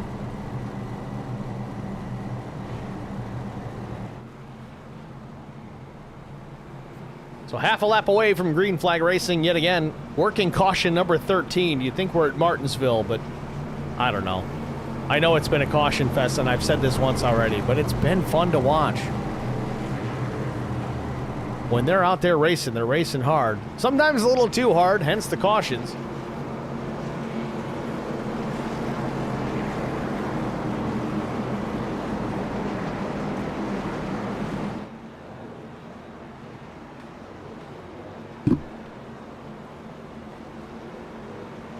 Green flag. Green flag, and let's crank it up.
Laps to go from Dover Motor Speedway.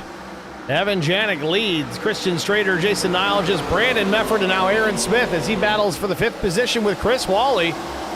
Wally's done a good job to get himself back into contention here. We got Brett Rinn in the chat. Says every caution has been called by iRacing here tonight. He's the race admin, I believe. We weren't calling anybody out. It's just been a crazy night.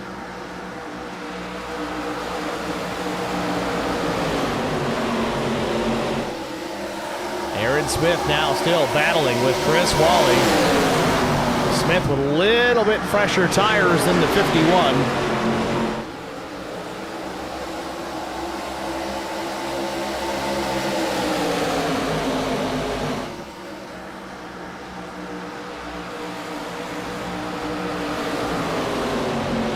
Following up on Brett Rinn, again the race admin here tonight.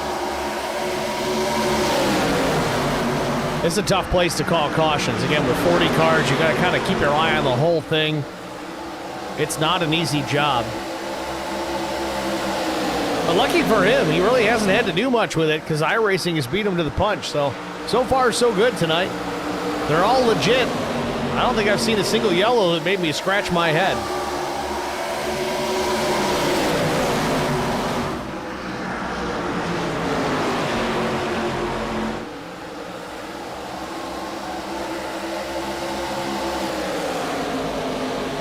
Janik still out in front, about a tenth and a half ahead of Christian Strader. Strader's done a good job here. Started third, has really maintained the position in the top 5, top 10 most of the evening. Doing a great job to stay out of the mess, stay out of the weeds, avoid the squirrels. Now putting pressure on Janik for the race lead. Takes a peek to the inside, down in turn number 1. Might have it here. Gets alongside the 7, up the racetrack. Not a Tommy Baldwin car, but I'm sure he'd like to see it stay out front. Might not be the case, but no, here we go. Janik gonna battle back.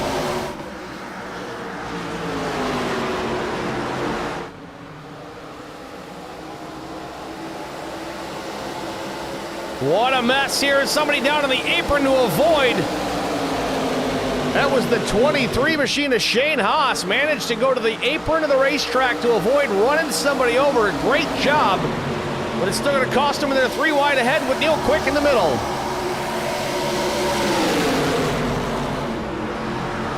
What is happening? Meanwhile, Christian Strader has taken the race lead away. Janik slips back to P3. Niles just now into the 2nd spot. Mefford 4th. Aaron Smith marching to the front in P5.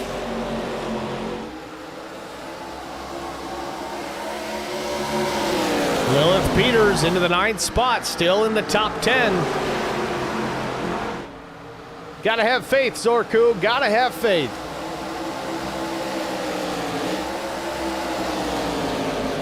Peters now in behind TJ Majors. There's a few cars ahead of her with the same tires. Just a few. Meanwhile, back out front, Strader leads by 3/10 over the 88 of Jason Niles. That's what 3/10 looks like, folks. It's a couple of car lengths. At 165 mile an hour, that's all it is.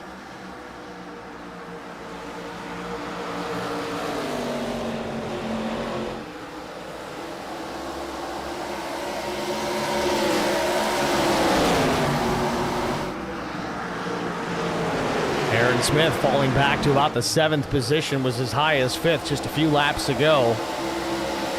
This race winding down.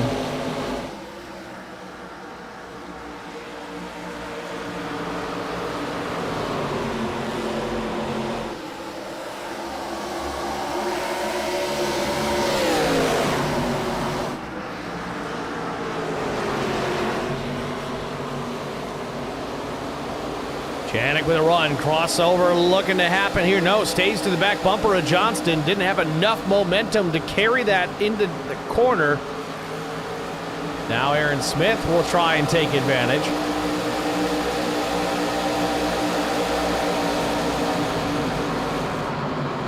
So, top 10, at least for the time being. It's Christian Strader, Jason Niles, Brian McCann, Brandon Mefford, Garrett Johnston, Evan Janik 6th, Aaron Smith 7th, TJ Majors at 8th, Lilith Peters in 9th, Chris Gones rounds out the top 10 here as we close in on the end of this race.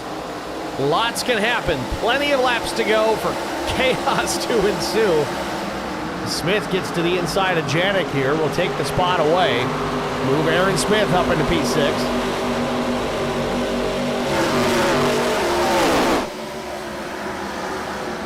And we got old Brian Torsha in the track limits chat. Thanks for checking in, Brian. Says, good racing. Long time no talk, buddy. Glad you're here.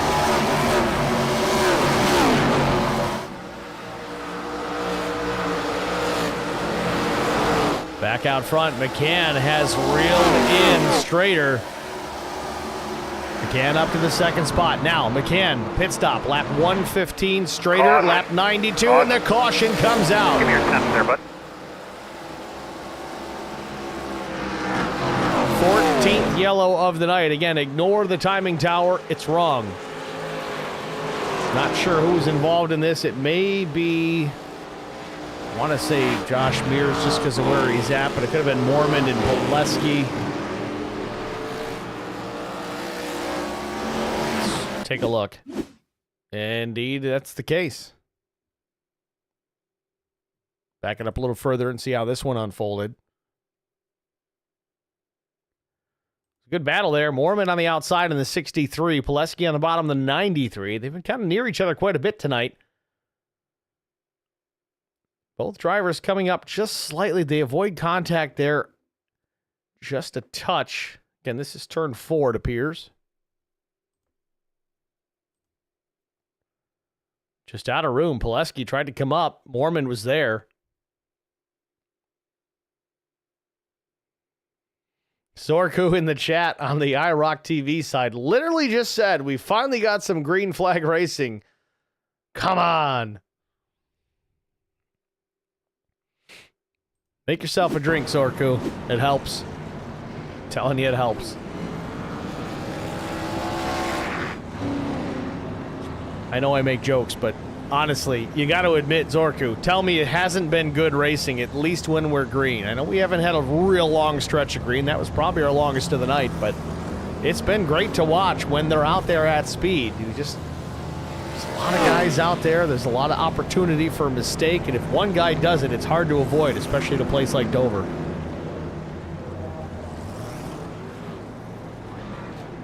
So with this caution and the drivers that are opting to come down and pit, it has given the lead to the 6 of TJ Majors. So the top 2 made their stop at lap 115. Neil Quick stopped at lap 120. Tyndall was 115. Pretty much everybody back to the 7th spot was 120 or less. But 141 and on down the line there, it's like Christian Strader, Aaron Smith, Nilgis, Pendergraph, pretty much everybody else down all the way back to Chris Wally in the 28th spot. Took an opportunity to put some tires on. So we kind of got the same thing going on. Fresh tires outside the top 7, 8. So comers and goers, folks. That's what we all want to see, right? Zorka goes, I gave up alcohol years ago, but it's certainly tempting. Yeah, I can't say I blame you. It's not a bad idea. I don't know. I enjoy it too much. Certainly a whole lot healthier if you don't, but guess we all got to die of something, right?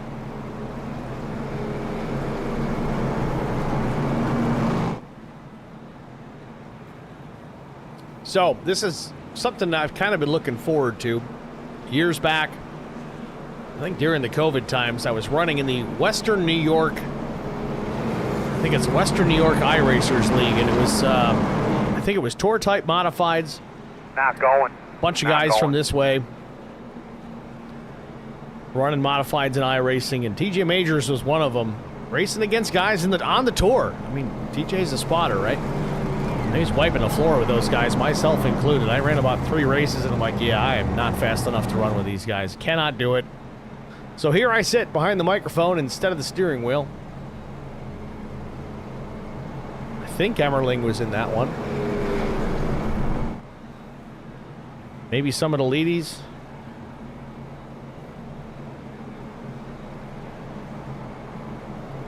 Catalanos. They all schooled me. It was embarrassing. I was really trying to get him to run the Glen. At least I'd have a shot, but either way. We'll see how TJ Majors runs here in clean air. If he can get clear of the 76 of Butler. Again, equal tires for the top two as we get ready for the restart.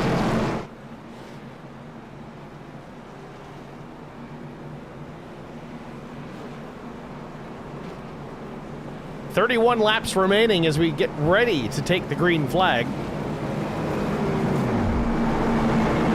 And I'm hearing Majors cut off the throttle, cut the engine out there a little bit and coasting, trying to save some fuel. Might be tight to make it to the end here. I think we said 62 and change maybe was the average for fuel economy. Last pit stop was lap 115. It's tight. If we go all the way to the end green, it's going to be tight. So Majors doing his best he can to save some fuel. Green flag back in the air. Majors with the lead down into turn number 1. Butler just a nose to the inside, but no. Majors gets clear into turn 1. Battle for third. Deal quick alongside Will Tyndall. Oh, we got trouble again. Big wreck on turn number 2. Lilith Peters in this one as well. Nice and smooth. Take in fluids. Stay by those fans. Do what you can to keep cool. Vincent Short, Lilith Peters, Kevin McCann, Kyle Pendergraft. Josh Mears again. Been a rough night for the 36. 15th caution of the night.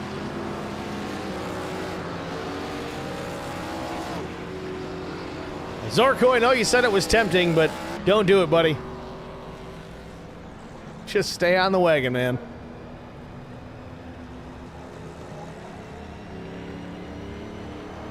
Peters in the pits.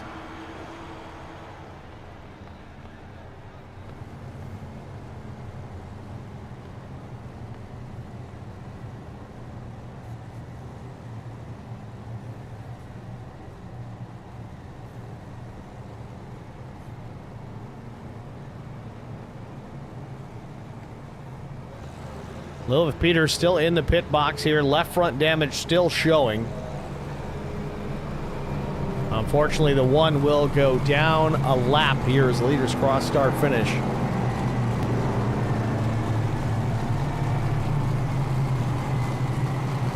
I know it's been a kind of a chaotic night as far as cautions are concerned, but you almost kind of have to point at the poor qualifying effort out of the one here tonight as really what's caused the issue. You put her back deep in the pack. You're in that traffic, in that melee, that chaos that's been happening here tonight. I'd say if she was in the top 10 and started there, I don't know, she could have been just in good contention here all night long. She didn't have to gamble on tires early on, but now she sits in pit lane with damage on the race car. Still trying to get that fixed. Had to burn the fast repair earlier. Zorko. Nope, too late. Headed out to the booze store to drown my sorrows. Todd Cleek says maybe that's what I need. I don't know, maybe he's talking about the booze too, but... Ay, ay, ay. If you guys are frustrated with all the cautions, just hang in there. I think we'll still get a good finish out of this. As I've said a million times tonight, the green flag action tonight has been great. And as a broadcaster, a single broadcaster up here in the booth, once in a while I'll get Zach Millett or Chris Goins to jump up in the booth with me. But Goins, of course, is racing in this league, so he's not going to be up here. And I think Millett's running some officials on a regular basis in this time slot as well, so I'm not going to have him here either. So, yeah, sometimes it can get a little frustrating with all the cautions, but I don't know, man. I think the green flag action we've had has kind of outweighed the bad.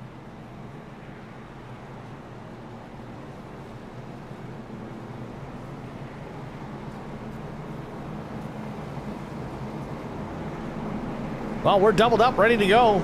TJ Majors, Brent Butler on the front row. Majors needing to get another good restart here. Get clear of the 76. I keep looking at that 76, and I keep thinking it's a 71 Dave Marcus scheme. I know these guys are all running like an IROC style, but that's all I can think of when I look at it. Again, I'm dating myself. Anybody knows Dave Marcus, just look at it. You'll find it. Color's right. Green flag. Green back in the air.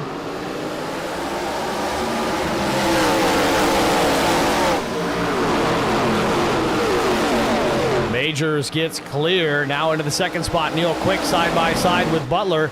Out of turn number 2. Now he's clear as well.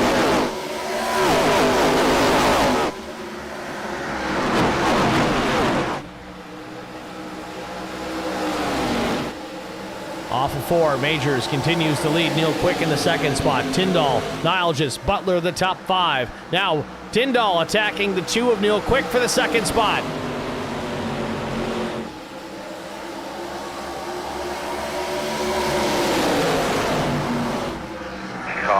And yellow is out. We got, big time trouble. Chris Goins gets nailed. His day likely done with 25. Oh, he's driving it away. Unbelievable. Chris Goins gets just murdered into turn number 3 and still able to drive away from the scene.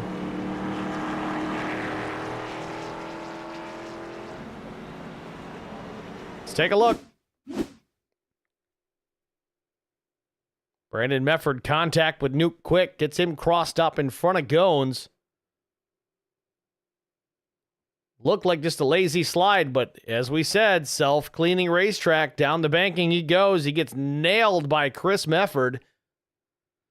Interestingly enough, Mefford hit him on the high side.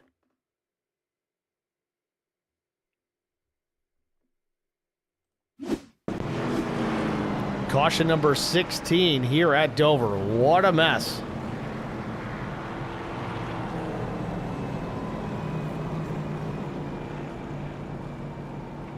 Left rear towed out considerably, and on these cars, that left rear technically not adjustable.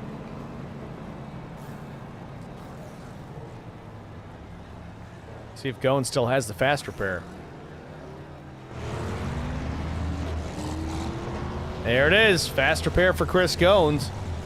Crisis averted. Track position lost, but he's still back in this thing. 24 to go. A lot can happen with the way the cautions have fallen here tonight. Still plenty of opportunity for Chris Goins to get through this. However, that also means that plenty of opportunity for Chris Goins to get caught up in another one.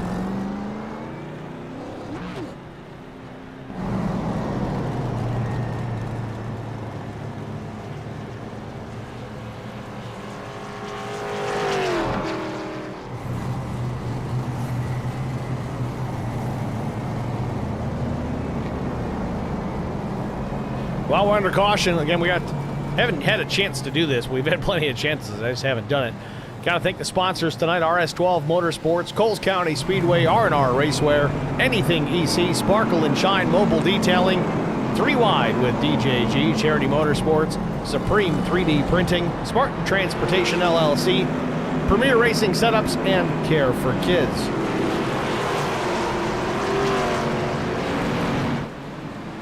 Also taking a look at the schedule upcoming here. We've got the Keith Clemens Memorial, September the 8th. Taking a week off for Labor Day next week, so race 4, 2 weeks from tonight. Kansas Speedway, 125 laps the distance. Kansas should put on a great show, especially with these cars, so stay tuned for that. Be a good one. 22 laps to go when we get the restart. Field double up, ready to go back racing. Front row once again, TJ Majors and now Neil Quick to the inside. We'll see if Neil's got anything for the 6. And TJ with a little bit older tires than Neil. Neil pit lap 120, Majors lap 115.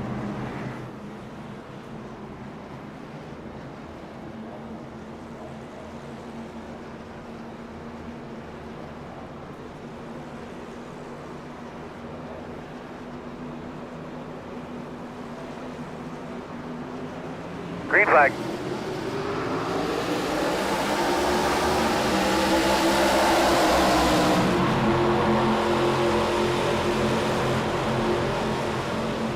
Majors with a good restart, but Neil Quick with a bit of a run has to check up a bit on the exit of turn number 2. It gives a big advantage, and there's a caution again. Get a look at your gauges. Everything good? Not sure what brought this one out just yet. Vincent Short in trouble. Starting to look like a modified, and he hits the wall again. Could be game over for the 55, and he goes to pit lane. Let's take a look.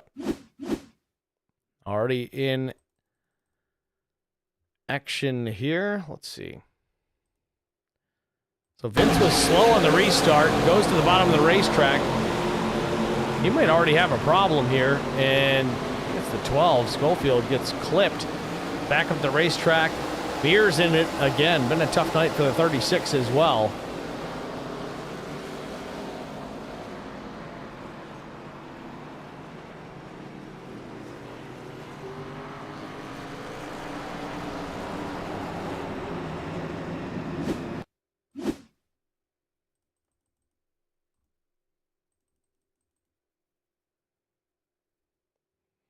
I don't know if Vince missed a shift or what the situation there is. I'm going to try and ride on board here with Vincent Short and listen.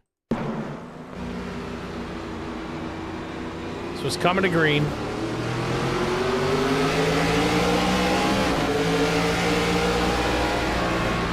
Oh, he's got some serious suspension damage.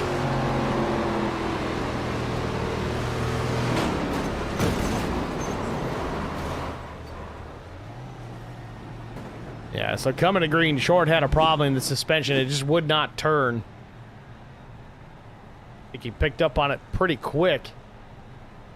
Fortunately, not quick enough.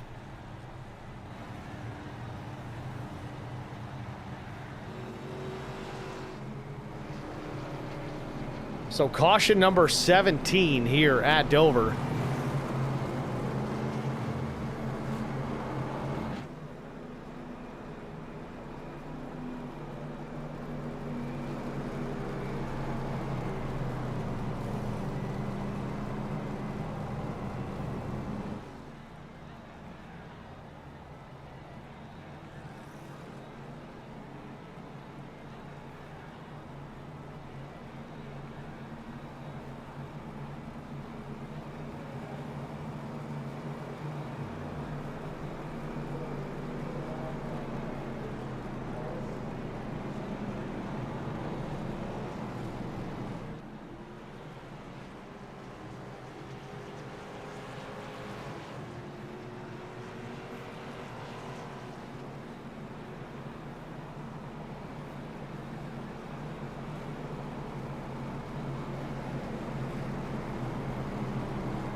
Front row again will be TJ Majors and Neil Quick. Row 2, William Tyndall and Jason Nilgis. Aaron Smith, Christian Strader. Some heavy hitters there in the top 6. We wind this one down. Now, Jason Nilgis, he's got the freshest tires of the bunch. Lap 141 was the pit stop for him. Christian Strader was the same. So was Aaron Smith, so watch out for him. Everybody behind the top 3 here. Top 4, really, pit on lap 141. 4 tires. This one far from decided.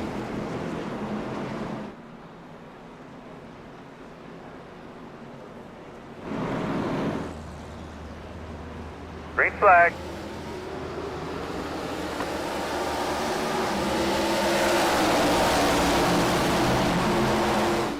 Majors gets the run down into turns 1 and 2. Tyndall jumps to the outside for a brief moment, but Majors with a big run out of turn number 2 gets some distance, 3/10 back to second place. Aaron Smith, though, charging to the front, up to the 3rd position, needs to get clear and Neil Quick. Quick on the bottom in the number 2.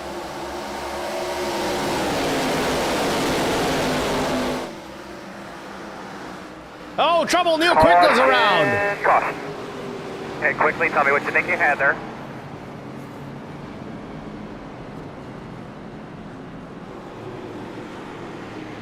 Don't know if Neil Quick had some help there. We'll take a quick peek at it. No pun intended. Definitely had help. Garrett Johnston getting to the left rear of Neil Quick. Neil tried to straighten it out, but Pettit just full bore into the driver's door of the 2. 26, kind of the same.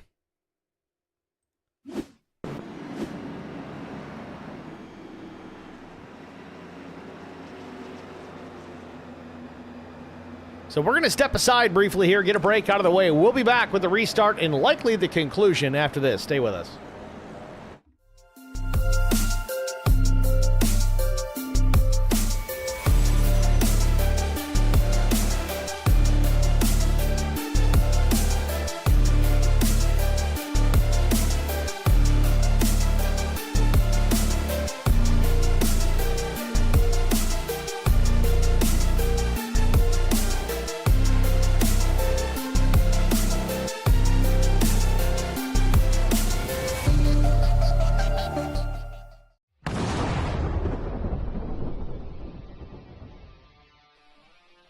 Spartan Transportation and Spartan Logistic Management is your one source for all your shipping needs.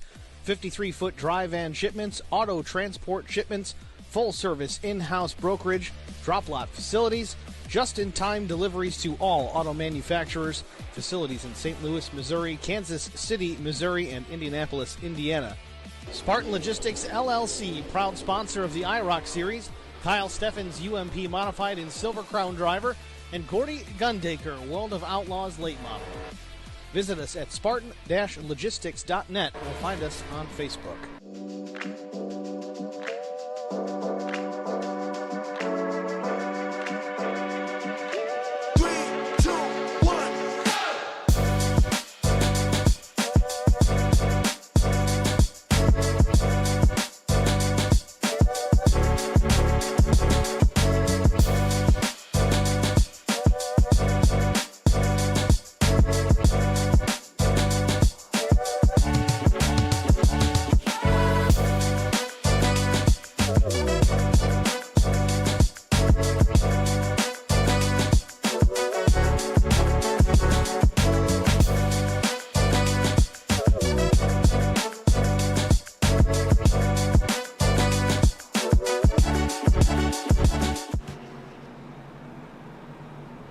Back at Dover Motor Speedway on the one to go. 13 laps remain as we cross the stripe. It's going to be TJ Majors and William Tyndall, but hard charging Aaron Smith in behind. Winner last week. Freshest tires in the field as far as the front runners are concerned. Third place for the 70 right now. Pit on lap 141 versus the top two's 115. Fuel not likely an issue for Majors at this point, but tires certainly going to be a concern. You know, we talked about how these tires kind of wear like iron, but man, when they get hot, they go away. But man, there's a big difference there from 115 to 141, and Aaron Smith certainly no slouch. He's got the talent. We'll see if he can get it done. Pace car is in. Barney with the green in hand, ready for the restart here at Dover. And there it is, underway. Big jump by Aaron Smith. Really got the advantage over William Tyndall. We'll see if he can carry it down into 1 and 2, and he does. A couple of feet between the 6 and the 70 on a turn number 2. Majors still with the lead, 13 laps to go. Majors loses connection for a moment. Haven't seen that all night, but now Tyndall to the outside of Aaron Smith for the second spot.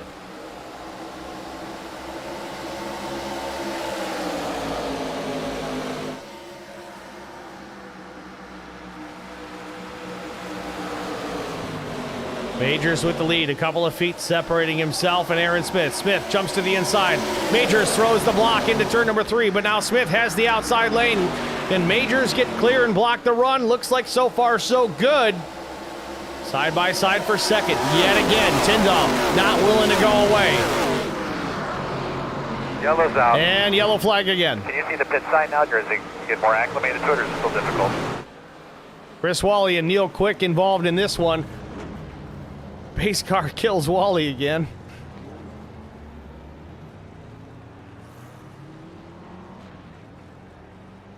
So caution number 19.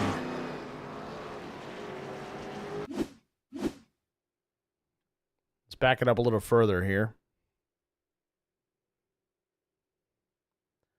All right, so it looks like the 2 Neil Quick, the gray car to the outside. He's going to smack the wall on corner exit with the right rear. Mormon's not going to check up, just tries to go to the inside instead, but instead turns the 2 down into Chris Goins. Goins is able to drive away from it.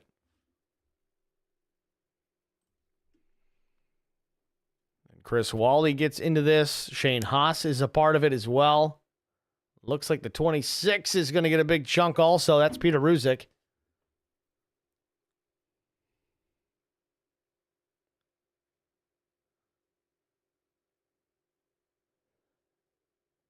Brian Torsha says over-under on the next caution. I don't know when he posted that, but I'm going to go over.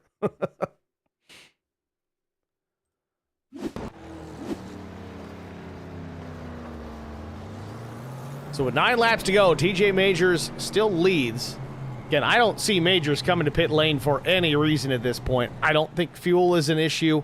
Aaron Smith there second, certainly not a problem in fuel. Has a significant tire advantage over the 6 of Majors. So does Jason Nilgis. William Tyndall, though, in the 4th position with the same age tires as the race leader, has been able to continue to fight with Aaron Smith for that 2nd spot.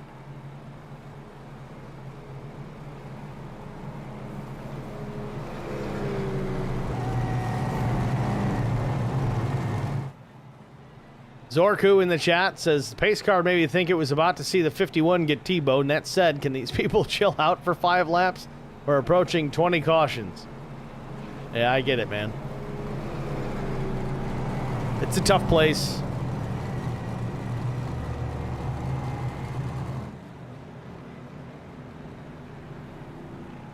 I've been calling IROC races for a couple of years now, and they usually put on a damn good show.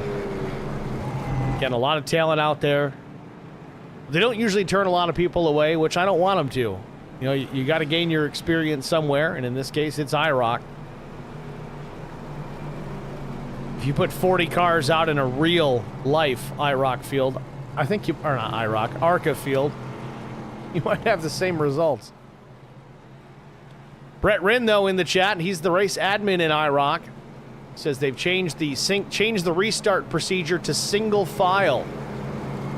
Hopefully that'll help clean things up a little bit, kind of spread the field out slightly.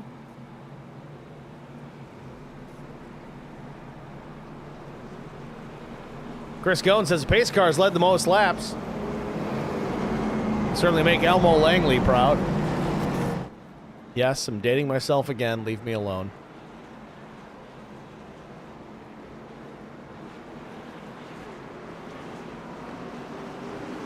Give it a shot. Pace car's in. Majors will get the jump here, but he's got to hold off Aaron Smith. Green flag.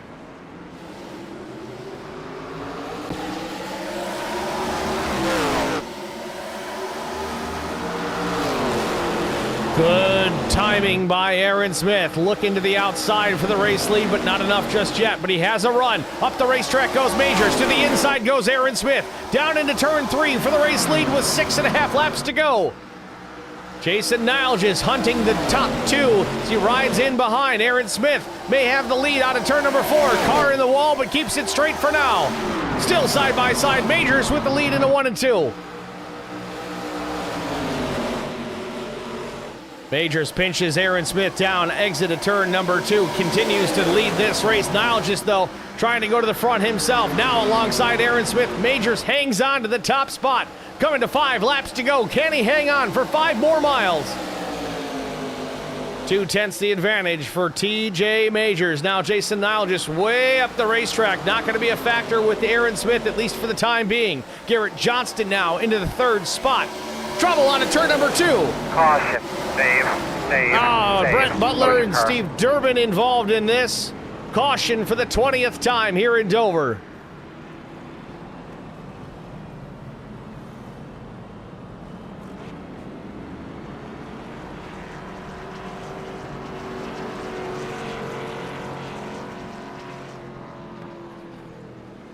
Brian Torsha in the chat says, great league. I hope that's not sarcasm, Brian, because truly it is a great league. It's been a rough night. I'll give you that.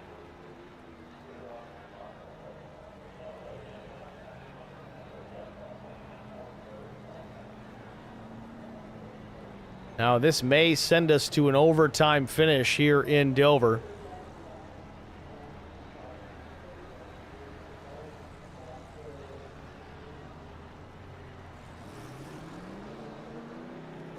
Durbin lucky enough to still have a faster pair, and he uses it. Better time than now.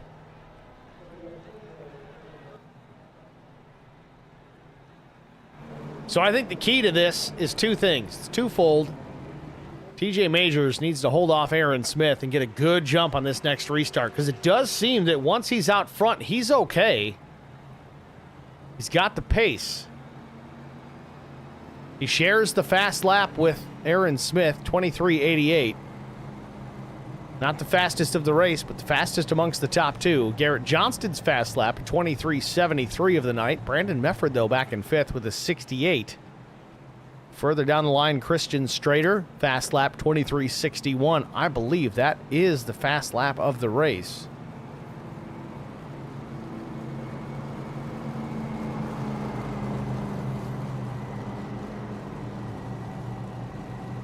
Torch in the chat says, nope, that was sarcasm. It's actually a really good group. I don't remember, Brian, if you raced in this IROC series at all previously or not.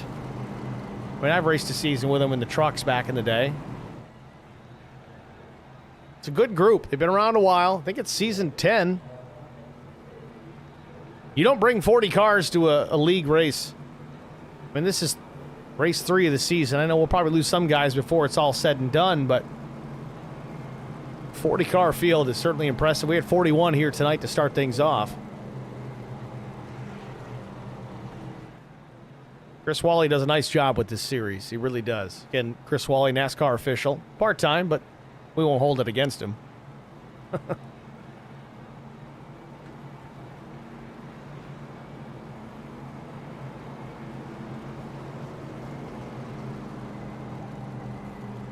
So officially, this will put us into our first attempt at a green-white checkered finish. Again, 3 attempts available if needed. Way it works, we add laps to the race. It's like extra innings in baseball. Well, it's overtime for NASCAR. Green flag comes out, then the white, then the checkered. If we get a caution prior to the leader taking the white flag, we will line them up again and try it another time. We'll add more laps.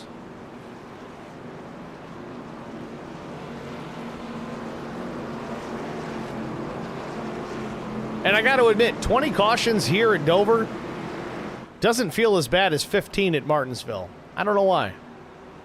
Either way. Still single file restart. Pace car is in. Green flag back in the air. Majors, can he hold on for 3 more laps?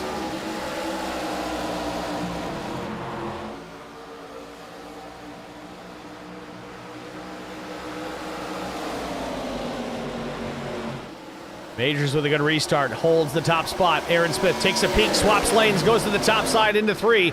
Majors sticks at the middle of the racetrack, has the advantage through 3 and 4. And Garrett Johnston back on the attack again. Could be TJ's best friend here with the white flag in the air. Final lap from Dover. Majors with the lead, might be en route to a victory as Johnston still pressuring Aaron Smith for the second spot. Down into turns 3 and 4 for the final time. Could it be the first win of the season for TJ Majors? Off of turn number 4, checkered flag waves, and Majors gonna win it at Dover.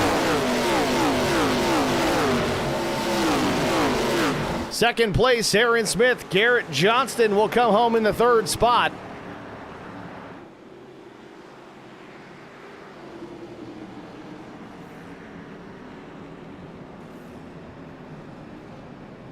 TJ played his cards right tonight.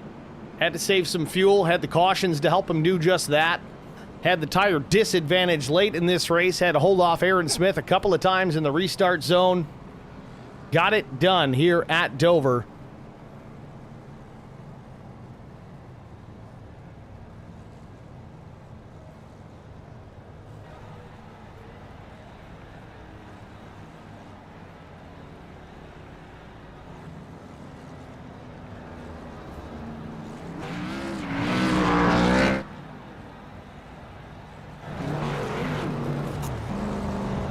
Tough to do donuts here in Dover with that banking at 9 degrees, but TJ's getting it done.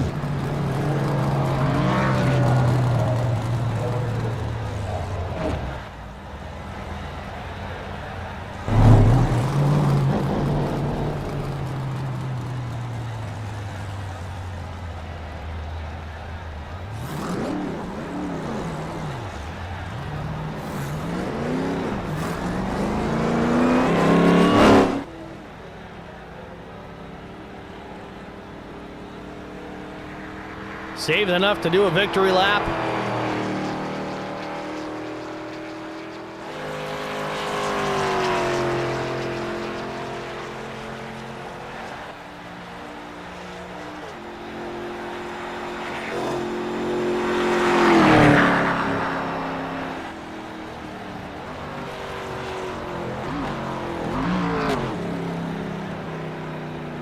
Take it to pit lane and eventually victory lane here. We're going to step aside and get a break out of the way. We'll be back with our top 3 finishers after this. Stay with us.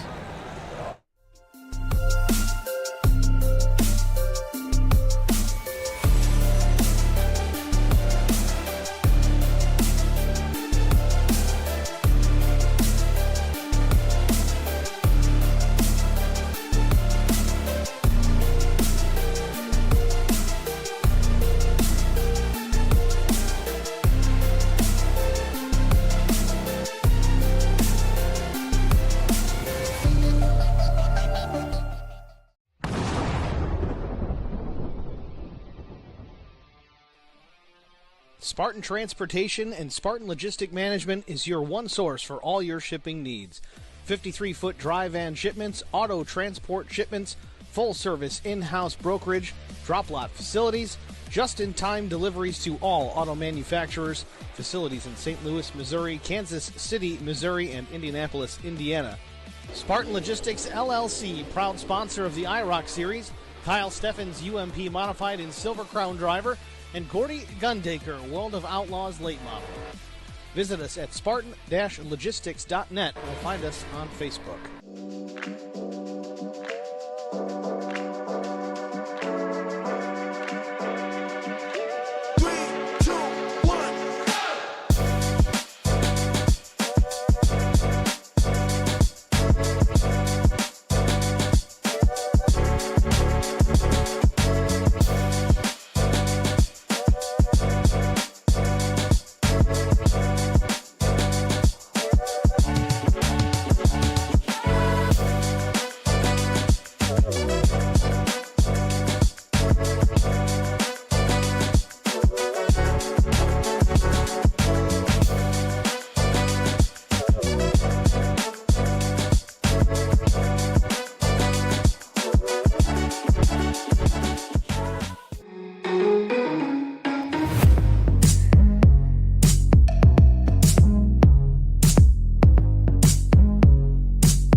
Need insurance coverage that's built for speed? Frank Yea's office in South Charleston has your back. Whether you're blazing down the highway, protecting the home you've built, or setting up a legacy for your family, we've got the coverage you need. Auto, home, life, fast, simple, and made for you. Scan the QR code on your screen now to explore all our services and start a free quote today. Lock it in, save it for later, or call us at 304-744-7700 to get started.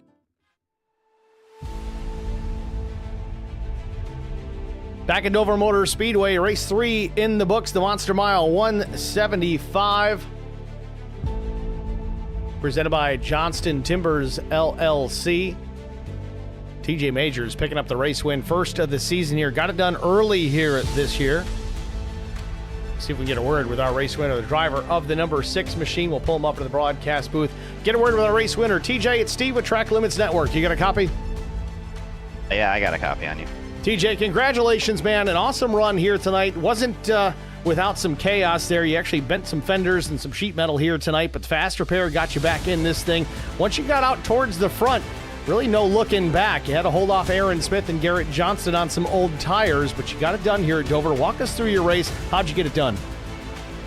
I just wanted to save tires the whole first half of the race and be there at the end of a long run if we ever got one. Didn't really ever get one, so never really played out there. Entered the race with 2 sets of tires still, so that's probably the most out of everybody. But I got in the middle and got moved up the track a little bit off of 2 into another guy out there, and that escalated quickly and had to use a fast repair, but then just kind of took my time through the pack. Couple scary moments, but fun race overall. A lot of yellows, but hopefully it cleans up next week.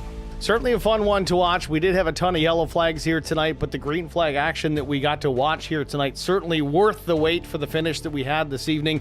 We move on to Kansas, as you mentioned, a different racetrack, certainly an intermediate style racetrack. Likely to see some fun racing next week. What's your game plan going into Kansas next week?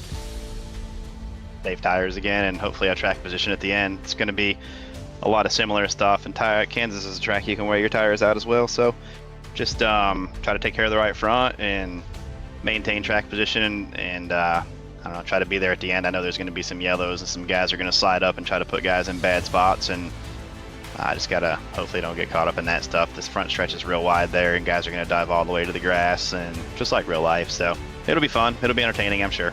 Certainly looking forward to it, TJ. A job well done here tonight. Who do you want to thank before we let you go? I don't know how everybody puts the lead together. Moderators and stuff, taking care of black flags and stuff like that. But yeah, just everyone that puts together. Chris for putting it together, asked me to come in and causing a yellow that I needed there at some point, I think. No, I'm just kidding. Just everybody that puts the lead together. It's a good time. All right, TJ, job well done, man. Appreciate the talk, and good luck next week. Thanks. See you, man. TJ Majors, your race winner here at Dover Motor Speedway. Next, we're going to talk to runner-up to 70 of Aaron Smith. It's nice to see some competition for the 70 this season. You got the win last week, runner-up here this week. We'll talk to the driver of that number 70, get his take on tonight's race. Aaron, it's Steve with Track Limits. You got us? Aaron Smith, Steve with Track Limits. You got a copy? Yeah, I've got you. There we go. Aaron, congratulations, man. Second place. 15th place starting position here tonight, so obviously positions gained. That's always a good thing, but one short from what I'm sure you wanted to try and make it 2 in a row. Walk us through your race. What was the strategy starting almost mid-pack and then quietly working your way through the field and trying to get TJ Majors for the win here tonight? Yeah, I think I mentioned it last week, but I absolutely despise this track. No matter what stock car you put me in, I burn the right front up and I'm absolutely useless. So 15th was about where I belonged if this ended up going green. But fortunately, we got a bunch of cautions. I took some tires, took 2 tires sometimes, and it worked out for me there in the last run. We kept getting those cautions, and the heat cycles kept getting reset. It made it very difficult to make progress on TJ up there, but I wasn't going to kill him. I don't like killing people for wins, so I've already got one. I'll go for another next week. So speaking of next week, Kansas Speedway, a racetrack that has really put on some good racing, whether it's in Xfinity or the Cup Series. I'm sure in these ARCA cars, it's going to be a fun one to watch next week as well. But how do you prepare for the intermediate out of Kansas next week?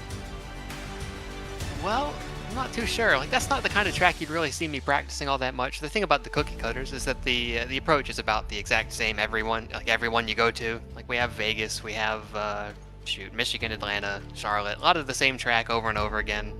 Like I said, the approach is going to be all the same. And I actually have a few tutorials posted on the Slingshot Racing League YouTube channel for people who want to kind of look into the ARCA car and see how they can get better, because I think I give pretty good advice, but I'll try to apply it and see if I can come up with another good result. Certainly looking forward to it, Aaron. Congrats again on the second place finish here tonight at Dover. Who do you want to thank before we let you go? Yeah, I'd like to thank all the folks at the IROC Challenge for putting on another great race. I wish we could have gone green a little longer there, but for the sake of my track position, I think it's for the best we didn't. But I'd like to thank you for broadcasting, all the folks for watching. Looking forward to getting back at it again next week. All right, Aaron. Thanks for talking to us, man. Good luck at Kansas. 10-4. Thank you.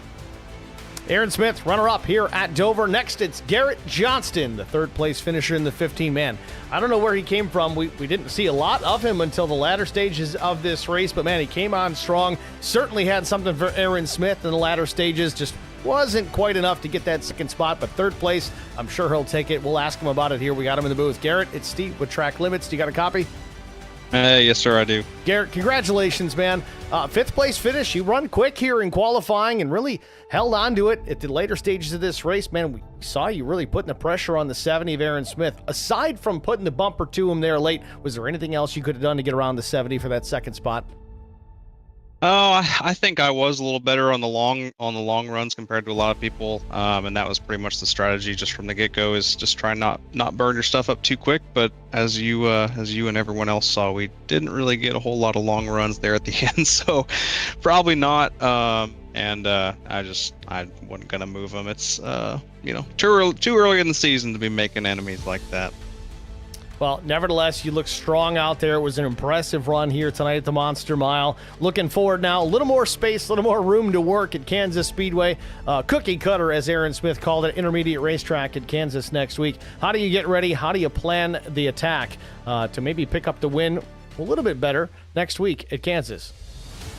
Yeah, Kansas is fun. It is a cookie cutter track, but because of that, I tend to do pretty well there because you drive one, you drive them all pretty much. So Kansas is a lot of wall riding and do some slide jobs in these cars to get the passes done. So it should be a good time, but regardless, we'll just give her hell like always and give her best shot. Slide job all you want. Just watch out for the crossover. Next week, Kansas Speedway, going to be an exciting race to watch. Garrett, thanks for talking to us, man. Who do you want to shout out to?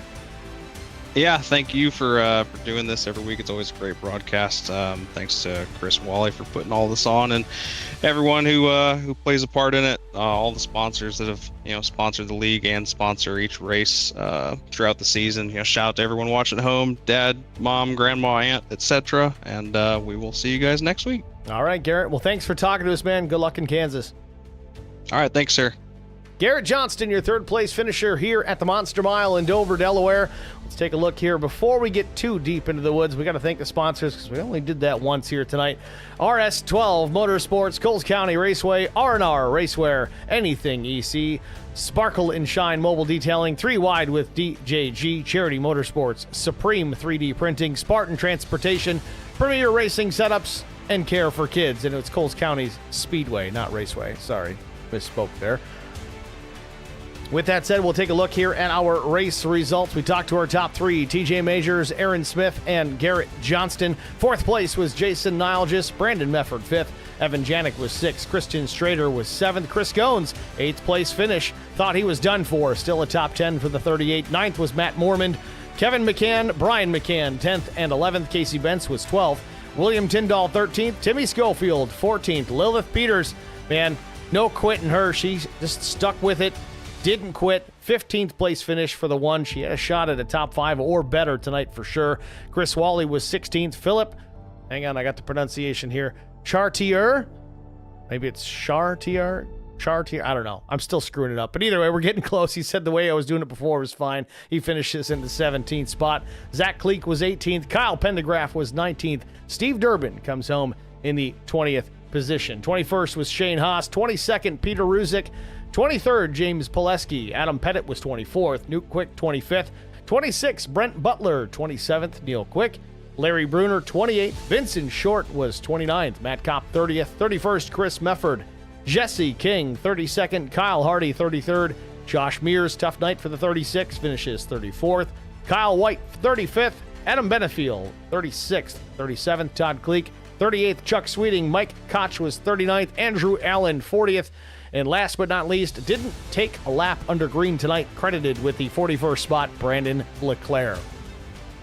Got to thank you guys all for tuning in here this evening. If you haven't already done so, hit the thumbs up, the like button here on the stream. We certainly appreciate the patronage, you guys being here, but that like button makes a big difference, not just for us here at Track Limits, as we are dual streaming to both platforms at IROC TV and Track Limits. Give us the like, help us out. It helps both channels. It also helps the league, so it's a win-win all around. Hey, and by the way, it's free to do. It doesn't cost you a nickel. Thanks for watching, everybody. We'll be back here again this Sunday night for the PSRA Open ARCA Series on Sunday evening. We are off on Monday. We'll be back in 2 weeks, Kansas Speedway. Thanks for watching, everybody.